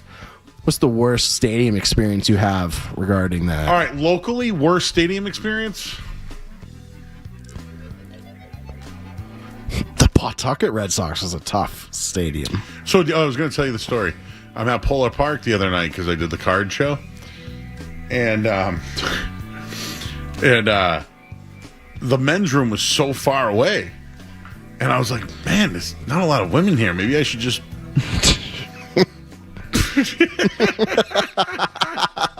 I didn't. Do you think I still have juvenile thoughts? Like, I still think of like... It never truly leaves It never leaves your brain. You just want to... Have you ever, like... Like, I've watched the show Bait Car, and I've seen, like, a car running, and it's like... I'm not going to take the car because it could be a bait car. Yeah. So that's out of my head. Like, that's... Have you ever stolen, like, a candy bar just to get the thrill? I mean, back in the day. Yeah. I'm not saying actively. Remember, I told you we took... What'd you steal from... Steal from what? No, what steakhouse was that? You said you used to take steak knives. Oh, yeah. My mom takes cutting boards. That's what it was. From Outback? Yeah. And beer glasses, steak knives. Yeah. All right, ready? Hold on. Brian, how old, sir? Hey, what's going on, buddies? Talk to me about so this troughs. Listen. So I don't remember the double wide troughs. But, I'm 47, so I remember back late 80s, early 90s, Fenway Trop days. And, like when you're a kid, I think everything's a lot bigger, than you really actually remember it. But I swear that mother trucker was 50 feet long, and it was just like 35 dudes. And you were, 8 years old. Wasn't really sure what was going on, but you had to go, right? And it was wild.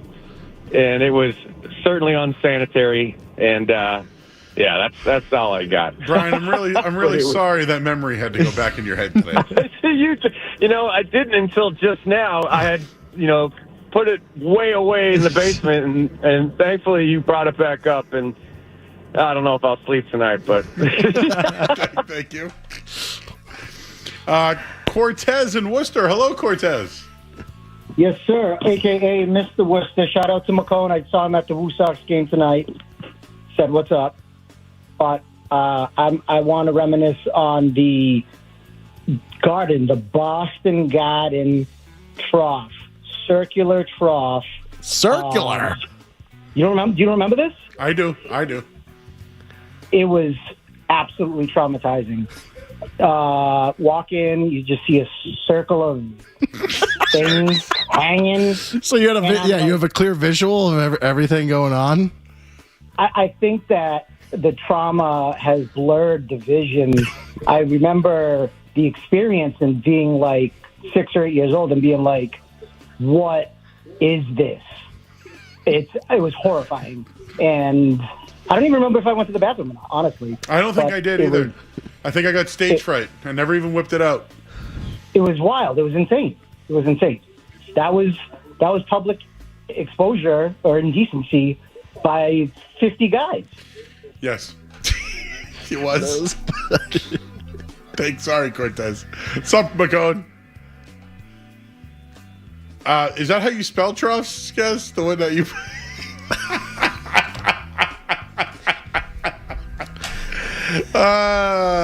Nick is in Braintree. Hi, Nick.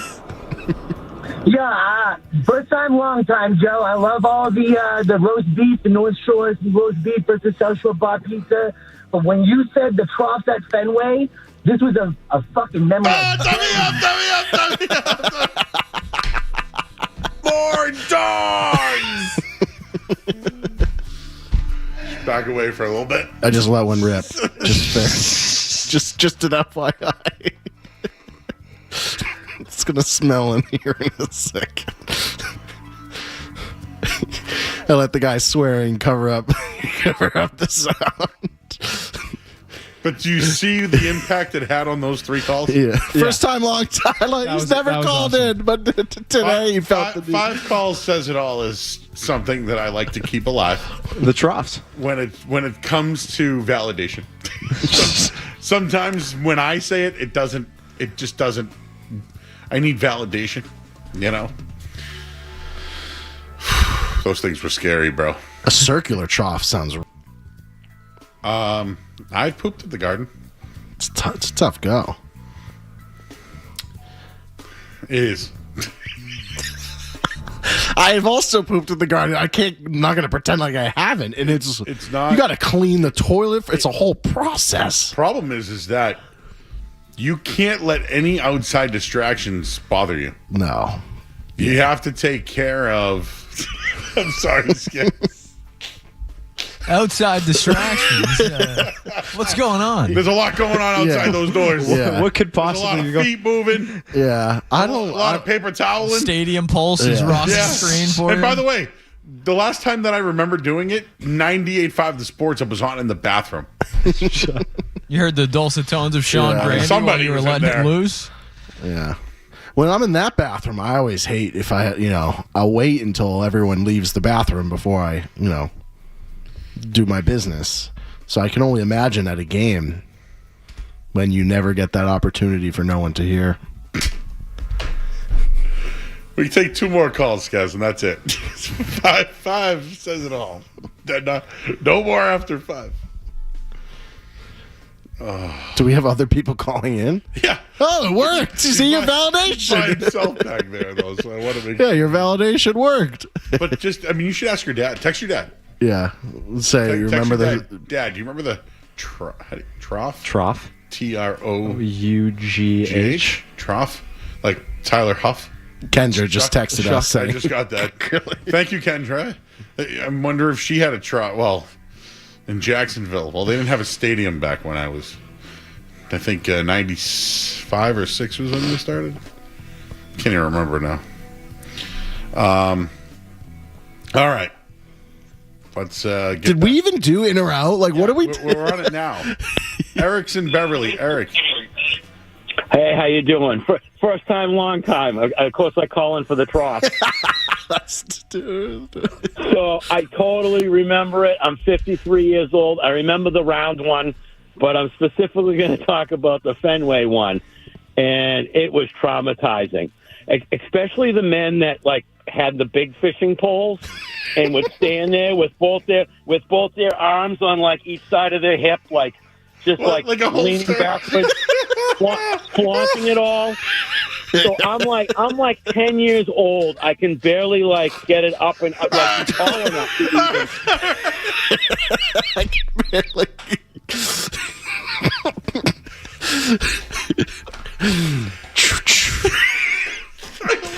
I almost said it earlier.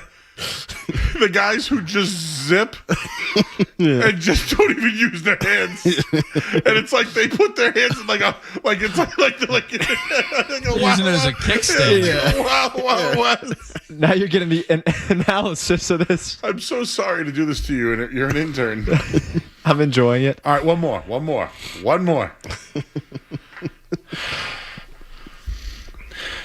Hayden is in Rhode Island. Hello, Hayden. Hey, what's going on, guys? I got a dating experience to share with you. Kind of goes in line with what you guys were talking about. With the Petroffs? No, it's different. So I went to Buffalo Wild Wings. Okay. And I was on a date. I was like in my young 20s. We just had some really spicy wings, and later on that night, I was getting busy in the back seat.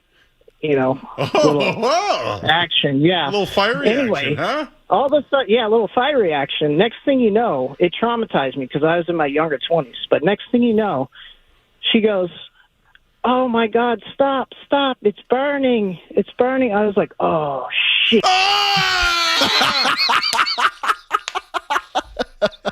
I got it. I grabbed the button. Okay, no more. That's it. I know where. Did you know where he was going with that? 5 calls says it all. That's it. You know where he was Weren't you going? kind of interested in where he was going with that story? No. I know exactly where he was going with that story because that's happened to me. No, I'm just kidding. He didn't wash his hands, so he's got the spicy. He's got the spicy sauce in his hands. Next thing you know, you're not washing your. More Joe Murray coming up on the Sports Hub.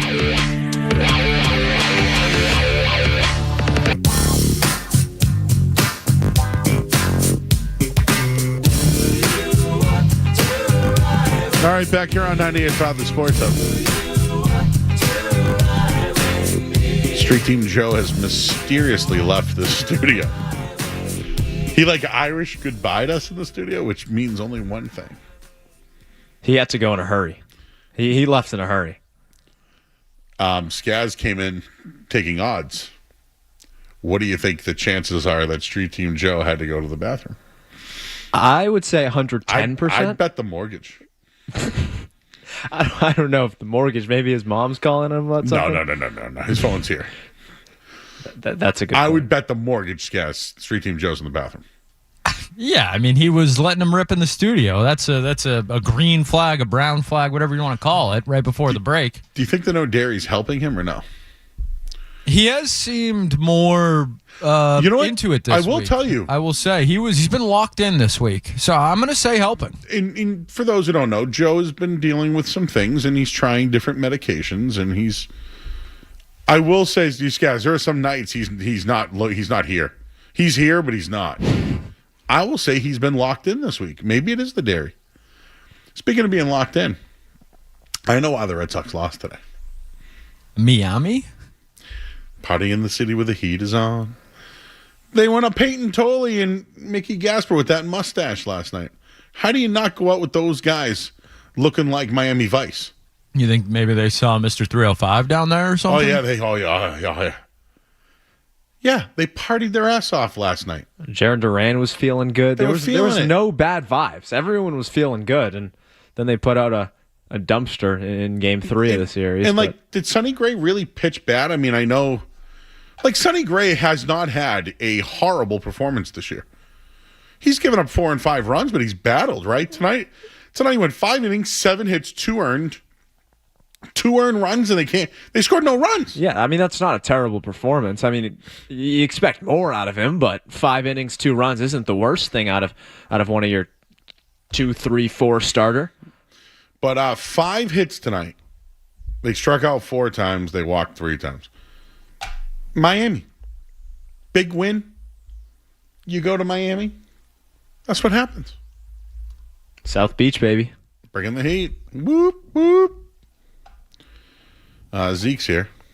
Yes, sir. Anything else on the Red Sox that you think of them? Who do you think they should bring down if they activate? All right, let's say on Friday they activate Roman Anthony and Trevor Story. Who are the 2 guys going down?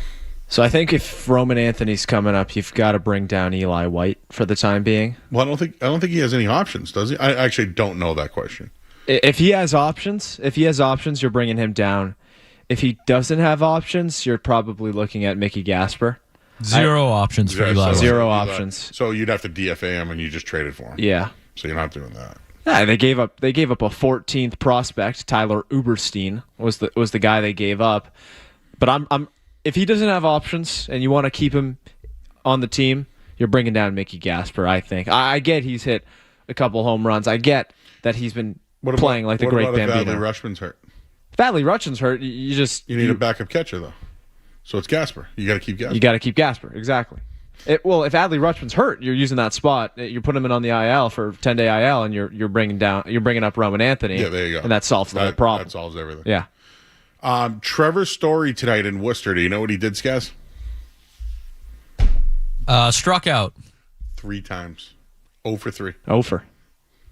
I heard all 3 of those guys were 0-fers. It's bad. Why bring them up now? Rhythm's going. They're partying in Miami. Everything's going well for this group of guys. Here we go. Roman Anthony in 6 rehab starts, 5 for 19, 2 home runs, 2 doubles, 6 RBI. Trevor Story's played 8 games, 138, 4 for 29, 2 RBI, 2 runs.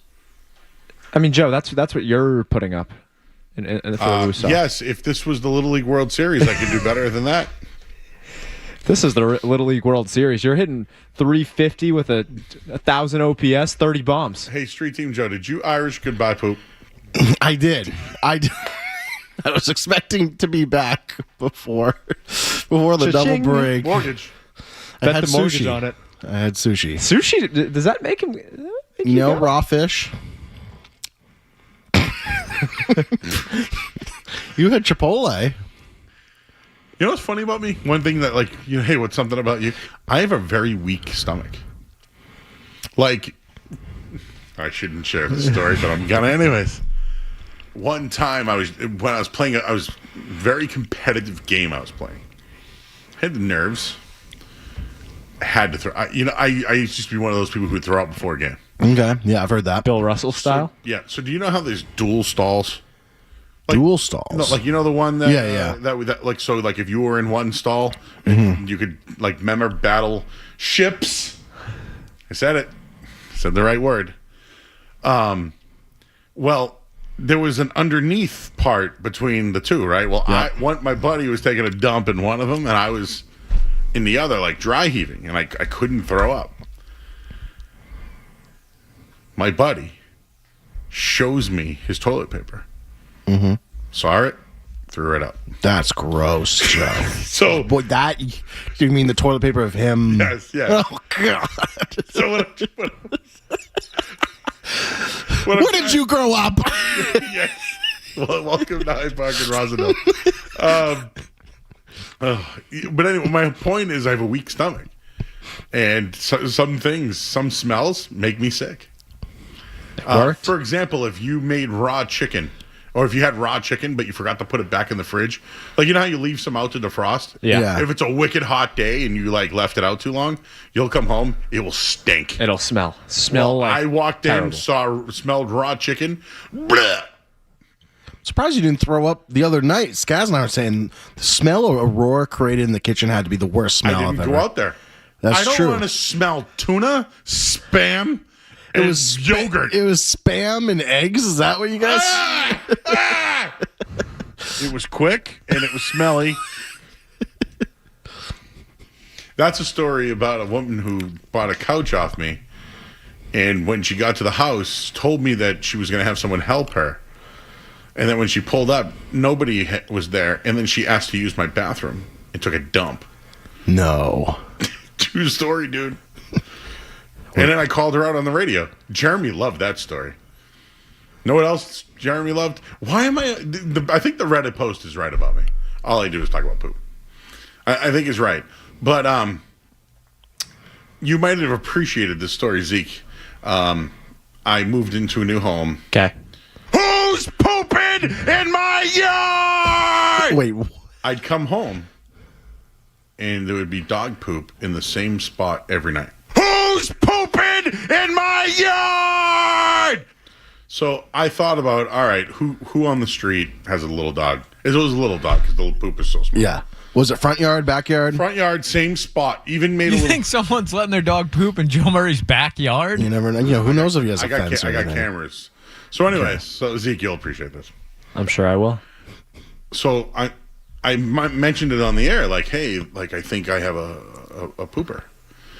And people will call and saying, dude, I'll sit outside your house and find out who it is. Like, I mean, it got, like, passive aggressive. And to the point where I was like, what do I do here? Like, Could have built a fortress. I'm new to the neighborhood. I don't want to, like, step on any toes. But I had an idea of, like, maybe who it was. So I decided to put a little stand-up with poop bags in the yard where the spot was. That's smart. Yeah. So it ended up like there was no more poop. So my mom's at the house helping me out. I'm cutting my hedges one day. Look behind the hedges. Oh no. There's the bags. Multiple bags of dog. Oh my goodness. So you have a psycho in the neighborhood. So you have a legitimate psycho. The who's pooping in my yard became a... So did you figure out who it was? I know who it is. I would have taken that personally. My mom went, "Is that your dog pooping in the yard?" Just like right at this guy. And he goes, "Not me. No. Never poop again." So I think my mom shook this dude. So you know exactly So what he it was. put the bags of poop behind... So I tried to be proactive. Yeah. Leaving a little sign that said, "Please don't poopy here." Yeah. And it had a little bag. And they were using it, but I think when they used it, they didn't want to carry it back. Do a little Kareem. So someone had a little vendetta against you. No, but my mom... You have to go out of your way, Joe, to poop in your yard and leave it there? I checked the dude. I went up to him one day and I went, "Yo, dude, are you pooping in my yard?" He goes, "No, it ain't me, man." I'm like, "It's a little dog like yours, dude." He goes, "No, man, it's not me." And he was like, when I got, I think he got shook when I got him, but then he got my mom. My mom got him. And there has been no poop since. It has been a poop-free household on the lawn. It was him. It had to be him. True story, though. And this was like we were like, the down, was it? Like Ted, what was the show that they would watch? Law and Order? We're just out there with like binoculars, eating Cheez-Its. Just like, we're going to get him. But like every night, Jeremy's like, "Somebody poop in your yard." And I'm like, "Yeah, dude." I'm like, "Yeah." So how many times would you say it happened? 17. What? Okay, this guy's a psycho. I would have taken it personally. Yeah, that is crazy. I just want you to know, I thought I'm new to the... If I was in Hyde Park, I would have been knocking on doors. Yeah. I would have been leaving poop on people's cars. Joe, listen, he pooped, the dog pooped in your yard. Maybe that's the dog's fault. But then when you try to be nice about it, buy the poop bags for the dogs, and then they Kareem Abdul-Jabbar, like you said, behind the bushes, I'm taking that personally. I'm finding that guy, and let's stop there. But I'm not going to be happy about it. What would Zeke do? I might use. I've been watching a lot of Rocky Balboa. Rocky. Oh, really? Rocky, huh? Yeah. Yeah. Maybe not in You Hyde know he Park. has an evil twin. Evil Rock. All right. No, that guy. No, it's 100%. If a dog poops in your yard, it's the owner's responsibility. No questions asked. You cannot leave that behind. Correct. 17 times. You might have to throw hands, Joe. I know it's not been an issue, but what if you just took a poop in his yard?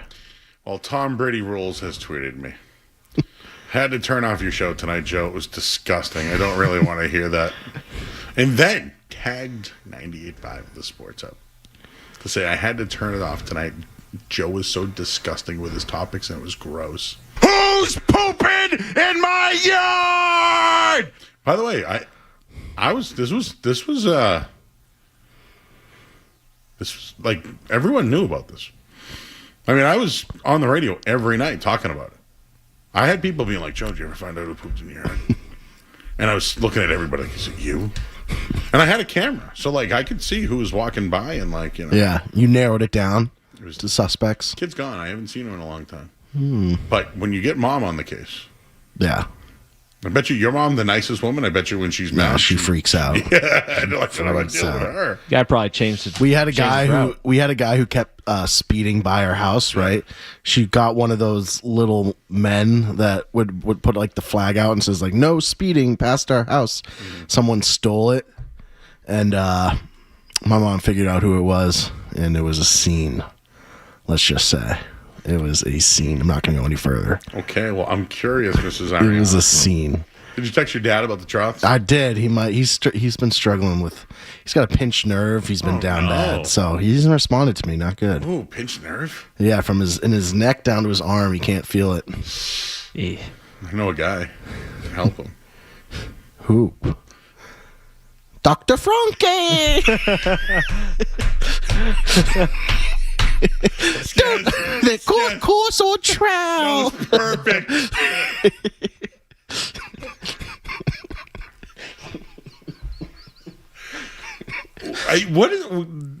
What the hell is going on tonight? You know, when the Red Sox lose, that was a boring game. Can we just be honest? I don't even want to recap it. Yeah, 4-0. Like Red Sox Yankees are coming up. We'll do that tomorrow. Dare I say scheduled loss? Are we allowed to say that? They went out in Miami and partied with those mustache rides all night long. Right? You sounded like Ted there for a second. No, for real. They went out in Collins Ave last night looking like Miami Vice. They had fun. South Beach. That guy said it was disgusting tonight. I'm kind of offended. Well, you got to take him real seriously, Joe, if he tagged the employer. I mean, that's, serious. That's what an adult does when they don't like something. Also, you shouldn't be tweeting while you're driving. Just safety precautions. Hooch at 9:48 was a long time ago. Said Joe probably had explosive diarrhea. Hooch. All right. Well, let's go to break. Want to do the musings next? Yeah. What do we got? What do you got on tap? All right. Well, yeah, you're going to have to stick by and watch and listen on YouTube and watch. It's a big tease in this hour of the Sports Hub. It's been brought to you by Valve Maintenance and Oil Change. Enjoy quick and convenient vehicle maintenance this month. Visit NewEnglandOilChange.com. You can save 50% off your next oil change. Valve Maintenance and Oil Change, the official oil change of busy people. I have an idea that we can do for Zeke at some point. Not tonight, but like someday. We'll go to break. You're listening to 98.5 The Sports Hub. You're listening to Joe. You're listening to Joe Murray on 98.5. You're listening to Joe Murray on 98.5 The Sports Hub.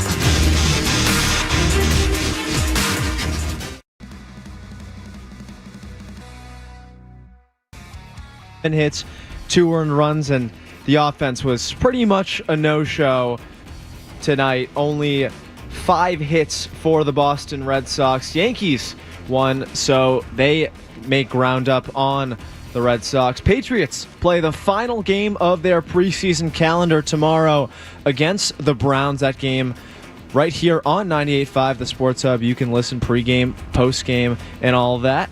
The Pro Bowl, gone from existence. They are done with the Pro Bowl, and I think other leagues should do the same. Jonathan Kuminga signing a 2-year, $13 million deal, according to Shams Charania. He'll be signing with the Minnesota Timberwolves, joining LaMelo Ball and Anthony Edwards. Sports Hub headlines are brought to you by Boston Prolotherapy. Don't let joint pain keep you off the court, course, or trail. Eliminate that pain with Dr. Franke of Boston Prolotherapy. I'm Zeke Altman with Boston's Home for Sports 98.5 The Sports Hub. Your next update in 30 minutes. For a deep three, violent two-hand slam. 98.5 The Sports Hub. Our reaction last night to the Jaren Duran Grand Slam. He had a very tear-jerking goodbye post to the Joe Murray show. I saw that. And then he had a good Jeremy Connolly post. The Dong Report. Which is retired. I can't really explain that. The guy across the street does it now, but it originated here. I don't know. I mean, I like those guys, so I'm not being rude or anything. I just didn't feel like we should do it on the show because the guy that was on before me did it. So I love the Dong Report too. I'm half of the drops if you listen to them. I just thought not doing it would be, I don't know, clean slate. But Jeremy was the curator now, and it's like we had to bring it back. And I give Matt McCarthy a solid job and Skies for doing a great job. And we'll post it later. Where I'm going with this is they both gave us cards. Like, hey guys, thank you so much, like whatever. And they were personal, Skies. Did you read your cards? A very nice card from Derek and Riley. Very nice. It was a nice little thoughtful old timer thing that, like, I don't know if people do that anymore. You know? Can I just admit something? Yeah. I've got cards ready to go tomorrow for my last day. So all right, no, good. Yeah. No, but that's. We won't tell Mr. Mike Felger and Tony Maserati about that. We'll keep that on the low for now. Did you tell Joe what Felger said to you about your last day tomorrow? Oh, yeah. I said, Felger, tomorrow's my last day. And he goes, oh, how emotional. And he gave me like a kind of a joking. Did he slap you on your arm? No, he didn't do that. He's not a violent guy. No, he's not violent, but do you know what he does when he sees me? Because we don't see each other often because I do television when they're on. Yeah, of course. And then there's an hour break, so because of the baseball hour. I don't see them. Yeah. But when he does see me, he'd be like, hey, Joe, how are you? Bow! What do you got, Skins? Line 1, Joe. Okay. Mr. Sean Silver, hello, sir. Joe Murray, Street Team Joe, Zeke Altman, Skaz. It's a dream team over there tonight. Sean, we miss you. We miss you, Sean. Hey, I'm just wrapping up a dinner at the Kowloon with my favorite bozos and nut jobs. Oh. And I just awesome. wanted to share that I made a Joe Murray menu move tonight. I'm intrigued. We ordered the tangerine chicken. Yes! Hey, tell me it wasn't amazing. The whole table was... not only did the whole table consume heartily, but one of my friends who's has a long history with the Kowloon, personal history with the Kowloon, said this is my first time having it. It was better than the General Gow. I said, okay, absolutely. It's a Joe Murray recommendation. So to be clear, it's called tangerine beef. Okay, tangerine. Okay, tangerine beef. But what they do is how General Gow chicken has that sauce. Yep. Yes. You ever get a beef and broccoli? The beef. Yes. The beef, they make, they don't chop it up as much. They make it like nice and tender. And they use the General Gow sauce on the tender beef. It's incredible, and I'm glad you and your friends loved it.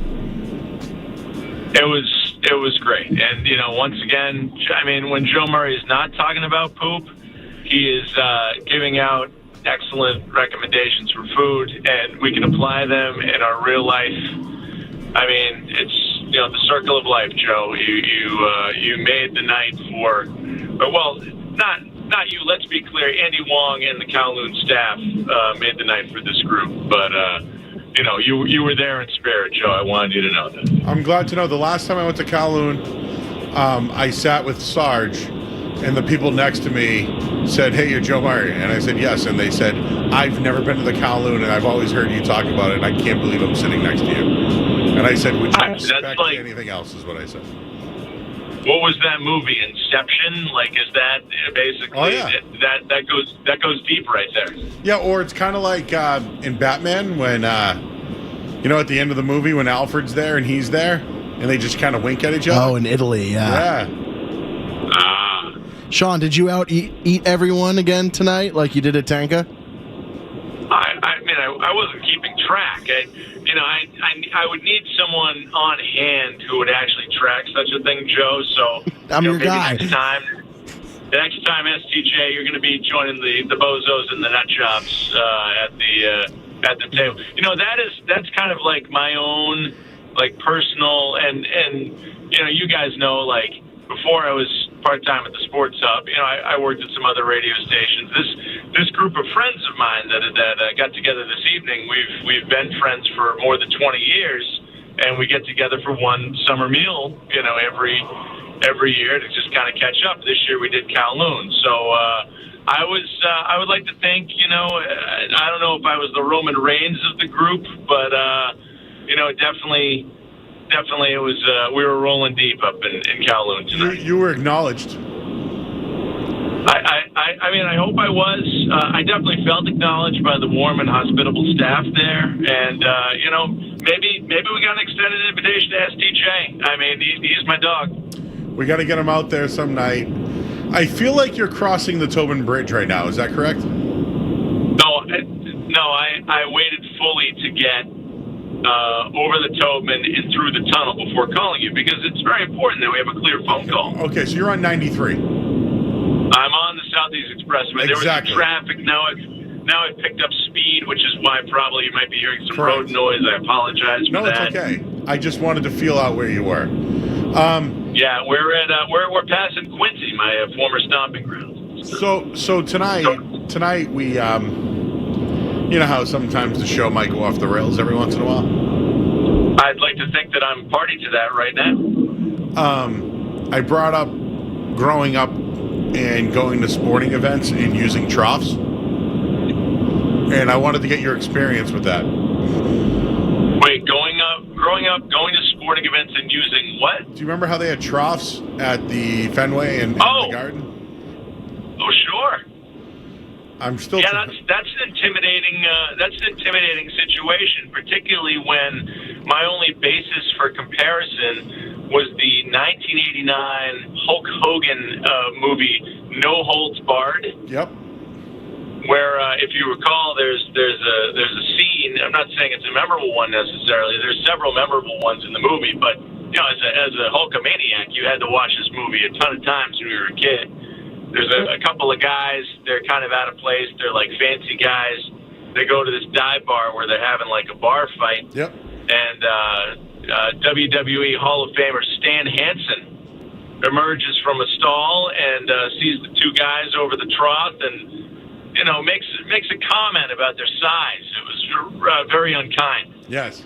So, that was my basis for comparison. It's like, if I'm using this trough, are people going to be looking at mine? I don't want that. Yep. I didn't know I was a kid. Uh-huh. I'm going to keep my eyes right in front of me. Nobody look at me. Terrible. A bit traumatic, I would say. Yeah, we did 5 calls, says it all, and 3 out of the 5 swore. Right. Well, it does seem like the kind of topic that people get kind of passionate about. And then remember, one day, remind me to tell you a story about Street Team Joe. We might have to start calling him either Buffalo Joe or Spicy Joe. Oh, no. But on just another day. Another day. Not now. Okay. Sean, we're locking in a date night for Kowloon. Yeah, it's the same crew at Tanka.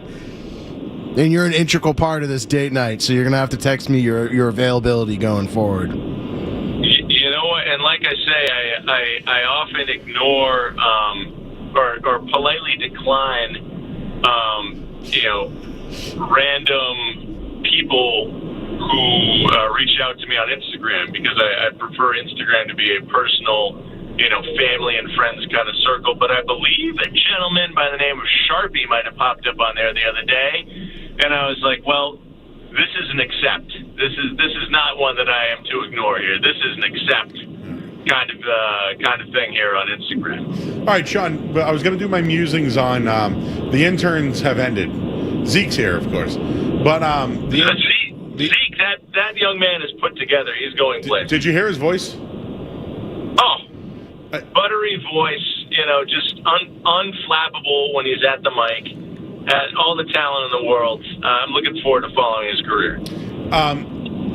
Appreciate that, Sean. Appreciate that. The only thing I could think of is Morgan Freeman when, Andy Dufresne escaped Shawshank Prison going through a pipe that was the size of 5 football fields.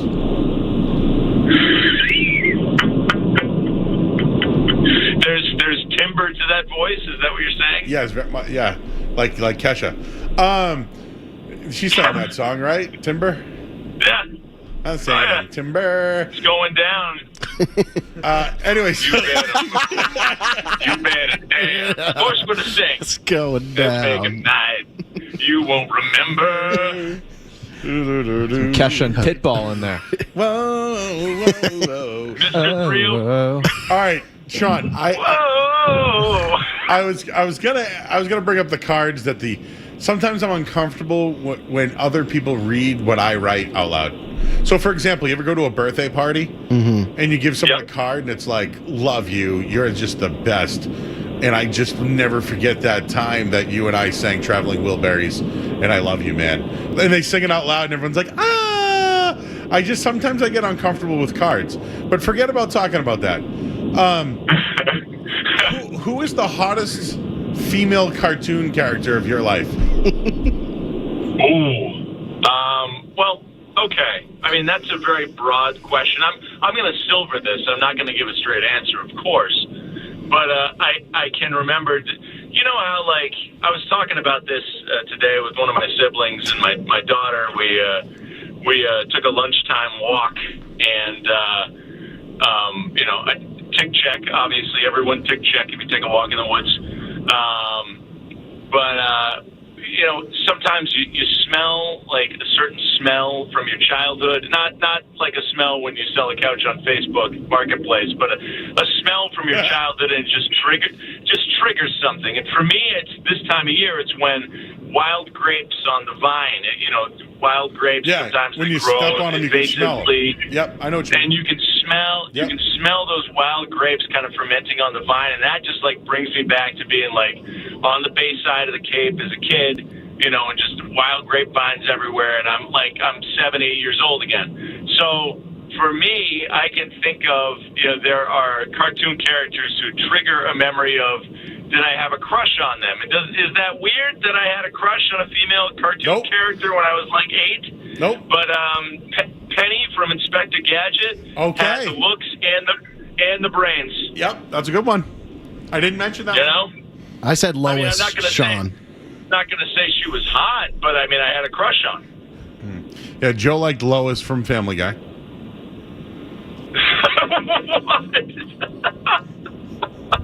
Okay. It's kind of, that's I don't know if you can use the acronym. Is this the safe harbor, right? Safe harbor. We're Milfy here. That's Skaz, would you like to input on this? Yeah, Sean. You're of a certain age. Are you a fan of The Simpsons? So, I don't know. Some kids, and I talked to a lot of '90s kids, in the podcast space, right? Some people grew up where their parents didn't think that The Simpsons was necessarily appropriate. I was one of those houses for a certain point, but yeah, I'm a Simpsons appreciator. I'm a big Ralph Wiggum guy. Why not? Yeah. Well, what are your thoughts on Marge? But wait for it, with her hair down. Oh, total fox. Case closed. Case closed. She was the hottest of those sisters, and you know it. Well, Marge, she may have had the smoky voice, but she didn't have the, several packs a day habit of her sisters. So, that alone just is intriguing. Well, not gonna smell like ciggies if you're, hooking up with Marge. I've been validated tonight. Yep. My Jessica Rabbit's number one for me, though.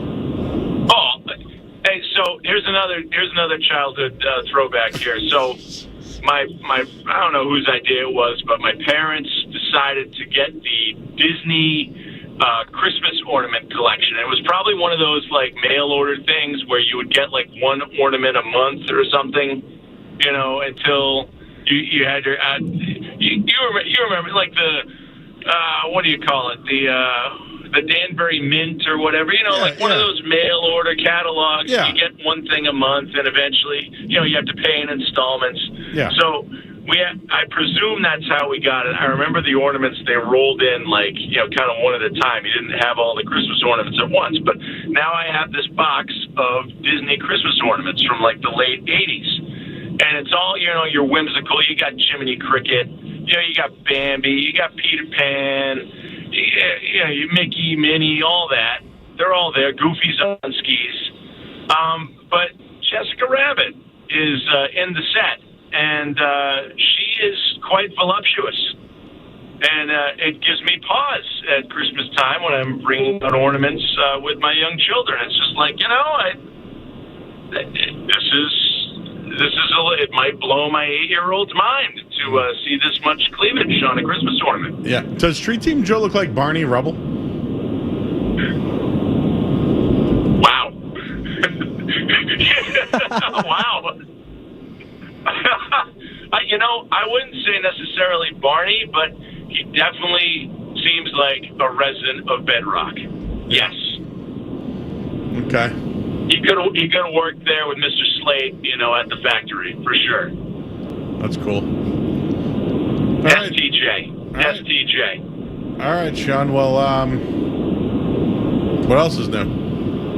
Joe, I've talked your ear off. I mean, this is your show, and clearly, I have my time to talk when it's my, night to fill in for you. So you don't need to keep me around. I just wanted to, reflect on a nice night at the Kowloon and talk to my guys here because, you guys have me rolling, and every time I listen, and I just wanted to show you and say hi. All right, cool. Hey, do you have a fart corner at your house? Like a place where I go to discharge gas? Correct. A gas station. I mean, you got to get some cover if you're going to do it. You got to be in the next room over at least, right? I don't have a specified corner, do you? When you go home tonight, Google fart corner. Is this a trend? No, it's a news story. News story? Oh, no. Out of Something San bad Diego, happened? talking about Atlanta. Something bad happened? Nope, no. Fart corner. Just think about it. Sean, did you have Mai Tais tonight? Yes. Oh, I'm so jealous.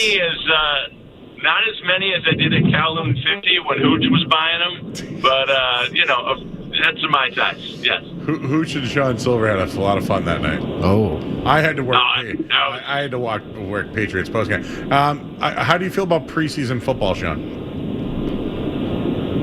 I mean, what is there to say other than, we're the flagship station of the New England Patriots, and that includes preseason football against the Browns. I hope that the game is quick and smelly. Thank you, Sean. Love hearing from you, buddy. Have a great Good night. to talk to you guys. Be well. Hey, tease our podcast. Tease the one that we did. Yeah, guys. Cracked Rear View. We talk about 90s music. Joe's going to be an upcoming guest on Cracked Rear View. We do the 10 CDs for a penny thing, and we talk about our favorite music from growing up. All right, Sean. Appreciate you, buddy. Bye, Sean. Bye, Sean. Good hearing from you. Miss ya. Jazz. Good to see you, bud. Or talk to you. Let me talk to you. I'm watching myself. It's going down. I'm yelling timber. You better run. You better damn. Let's make a night. All right, I'm done. That might have happened last night in Miami. You know what? I'm watching myself on TV. I use my hands a lot. What do you think I'm talking about right now? Something about you've got your fingers up, so you're listing things. Yeah, I think you're in a thumb war. And the thing is, Red Sox can't be stopped. So, Mickey Gasper, the pitching. Yep. And Chad Tracy, done. There you go. You're laughing though, so there's something. I will tell you something though, funny. Keegan shared a story. He's from the North Shore, but he lived in Texas for a while, and he said that when he was growing up in Texas, Dolly Parton used to send books to his school for kids to learn how to read. Oh, wow! And pretty neat story. He's now a writer, and credits Dolly Parton for helping his career because she donated books to him. Shout out Dolly Parton. Who would have thought we had a connection to Dolly? Who would have thought? Man, I love Dolly Parton. I'll have to research what Sydney Sweeney does for the community. We should announce this, that Tim Curry died today. My favorite Tim Curry is him in Home Alone 2. When Macaulay Culkin, or what's his name, Kevin McAllister, wants his own pizza, and he goes, "Your very own pizza." It's my favorite scene. I don't know why. And then remember when he's in the, he goes into the room, and he goes, "Yeah, I can smell you getting off the elevator." I'm gonna count. Give me the count. I'll give you the count to 10 to get you ugly, yellow, no good keister off my property. Before I bust your gut full of lead. We know a guy who can really do the cooling. He was also in It and Annie, and he was an honorary Muppet, one of the very few. That's right. But did we kill him? Probably, Joe. Because last night we brought up Evil Rocky, and he was in the Rocky Horror Picture Show, and he's dead today. And Zeke, I don't know if you know about this, but there's been literally next day, 24-hour, we'll talk about somebody dead the next day. Nick Castellanos, or the opposite? No. A Whole New World, that one was really So creepy. Peebo Bryce and I was singing the song of Beauty and the Beast. Oh, no, Aladdin, sorry. And died the next day. Jeez. And then last night, Rocky. Do you know what I'm talking about when I say Nick Castellanos, right? Do you know what the I'm talking about? broadcaster who said, like, and there goes Nick Castellanos. But every time Castellanos hits a home run, it happens to be a tragedy that happens Yeah. at a similar time. Wayne is on the line right now. Hello, Wayne. Good evening, gentlemen. Are you willing to talk a little second guess some Celtics strategy from a game a while ago? Sure. I was at the Celtics season ticket barbecue tonight, and I was talking to Scal about Game 7 in 2010, which still haunts me. Yep. And the biggest problem with that game is Rasheed Wallace was out of shape. I don't think he had anything to do with that game. What do you mean? I think Doc Rivers didn't play Tony Allen to cover Kobe Bryant, and he only played Big Baby off the bench. Well, I mean, they were missing Kendrick Perkins that game, and so they were down a big. And Perk told me that the plan was going to be to start start Scal and let Rasheed Wallace only play the second half because he was shooting 65% in the first half and 17% in the second half, and he was because he was so out of shape. That's what he said. Scal told you that? Yeah. Yeah, but Scal also is the guy after they won a championship who said, in 10 years, I'm going to start for that team. You know what I'm saying? Finals MVP. You know, in 15 years. I covered the game. I wasn't there. Sorry, I wasn't there. No, Doc Rivers cost him the game. He went with his guys and Rasheed Wallace. The only bench players they used the entire game was Big Baby, who gave a blow to Wallace and Garnett. And the best defender that the Celtics had was Tony Allen. And Ray Allen got cooked all night long by Kobe, and they should have played Tony Allen more. Well, I'll agree with that. This was 2010 you're talking about? Yeah. This is the year Shaq also went down? Not that year he got hurt, though. I don't think it was that year. But Kobe had 20. He had 23 and 15. 23 and 15, and he couldn't even put Tony Allen, the best defender they had. Yeah, Doc had something against Tony Allen. I don't get it.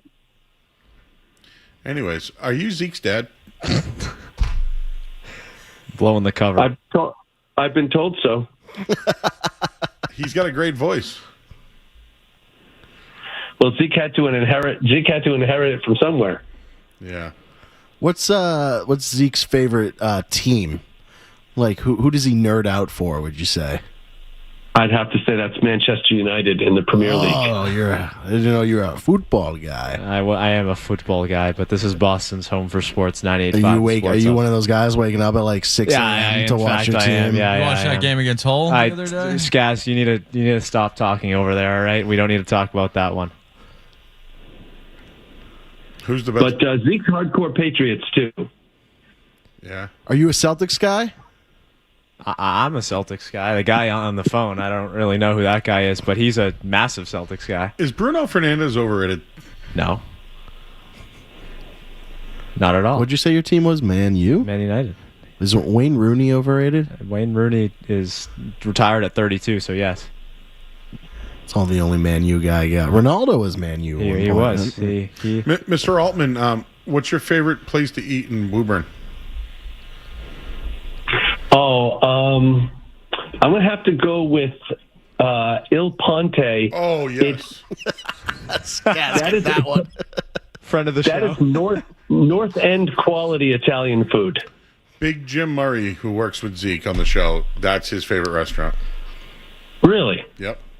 I'm a Marco's fan. I used to work at the Chevy store. The Chevy store down the street. And Brickyard's a decent little... Is it Brickyard's Brick House not. or Brickyard? Brickyard's not bad. It's all right. It's not bad. It's got But I some like solid Marco's. It's a nice little sub shop. What's your favorite food, Zeke? I eat a lot of kinds of food. I was raised to not be too picky. I'm a big Asian food guy. I still haven't You like tried Indian food? Tikka masala? I go to UMass. They make the best chicken tikka masala there. But I will say, Joe, I have not been to Kowloon before. Mr. Altman. I know that's my bad. Growing up with Eddie Andelman, I should have taken my kids to Kowloon. Correct. I was an intern of Eddie, and he has his own name on the menu, and hoping one day I will too. Yeah, he was a legend. May he rest in peace. Yeah. All right, Mr. Altman. Well, tomorrow's your son's last day. He's done a good job.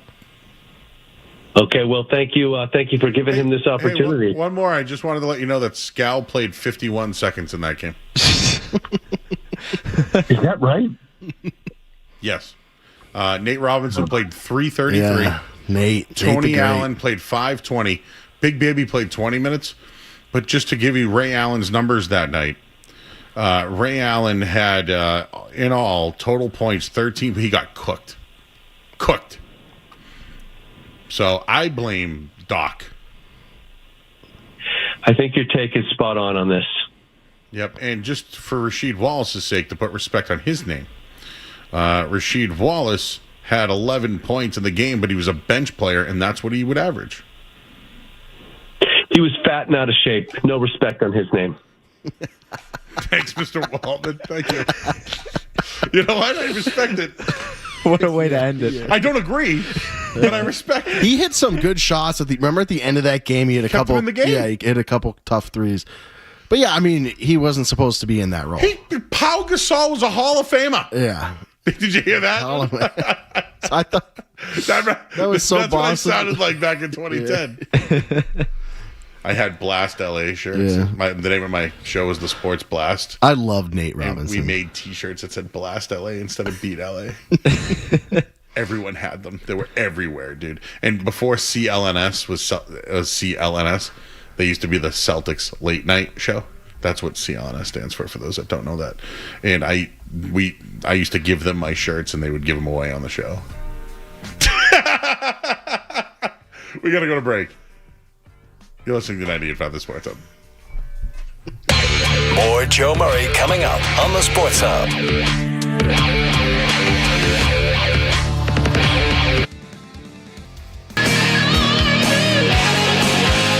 All right, final hour of the Sports Hub here. Brought to you by Valvoline Instant Oil Change. Enjoy quick and convenient vehicle maintenance this month. Visit knowinganoilchange.com. You'll save 15% off your next drive-through oil change at Valvoline Instant Oil Change, the official oil change of pissy people. So tomorrow night, Patriots and Cleveland Browns. I don't have any expectations whatsoever. I'm going to say Baron Morton, 2 touchdown passes. Real quick, take, because Zeke, I'll give you the floor, and then Joe, you can send us all home. And thank you, Skaz. Hashtag thank you, Skaz. No, say, Skaz, tonight you saved my job. And you did, mine. right? Yeah. Saved my job tonight. I would say more Street Team Joe's job. He was going down a bad You've never path. gone straight to commercial with me. It was Street And Team if I have to say, I don't think you've ever gone. Now, Jeremy has.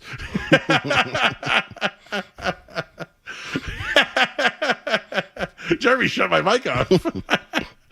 I've only had to shut Street Team Joe's mic off and send him straight to commercial. Yeah. And it was only for his own good. I didn't want the man to incriminate himself anymore. Real quick take. I think the Patriots get the deal done tomorrow. It's announced on Amazon Prime because of the relationship between the owners and Amazon. Oh, and sure. I think tomorrow the game's going to suck so bad on national television that they're going to announce Christian Gonzalez's extension. Is this an informed take or just a guess? It's a guess. Because I think it's all tied into the TV money. It's not a bad guess. It's a take, and it could fail, and I'll swing. It's all about money in the NFL these days. At what point are you going to get worried? When should Street Team Joe press his panic Tomorrow's button? 10 days from the Witherspoon deal.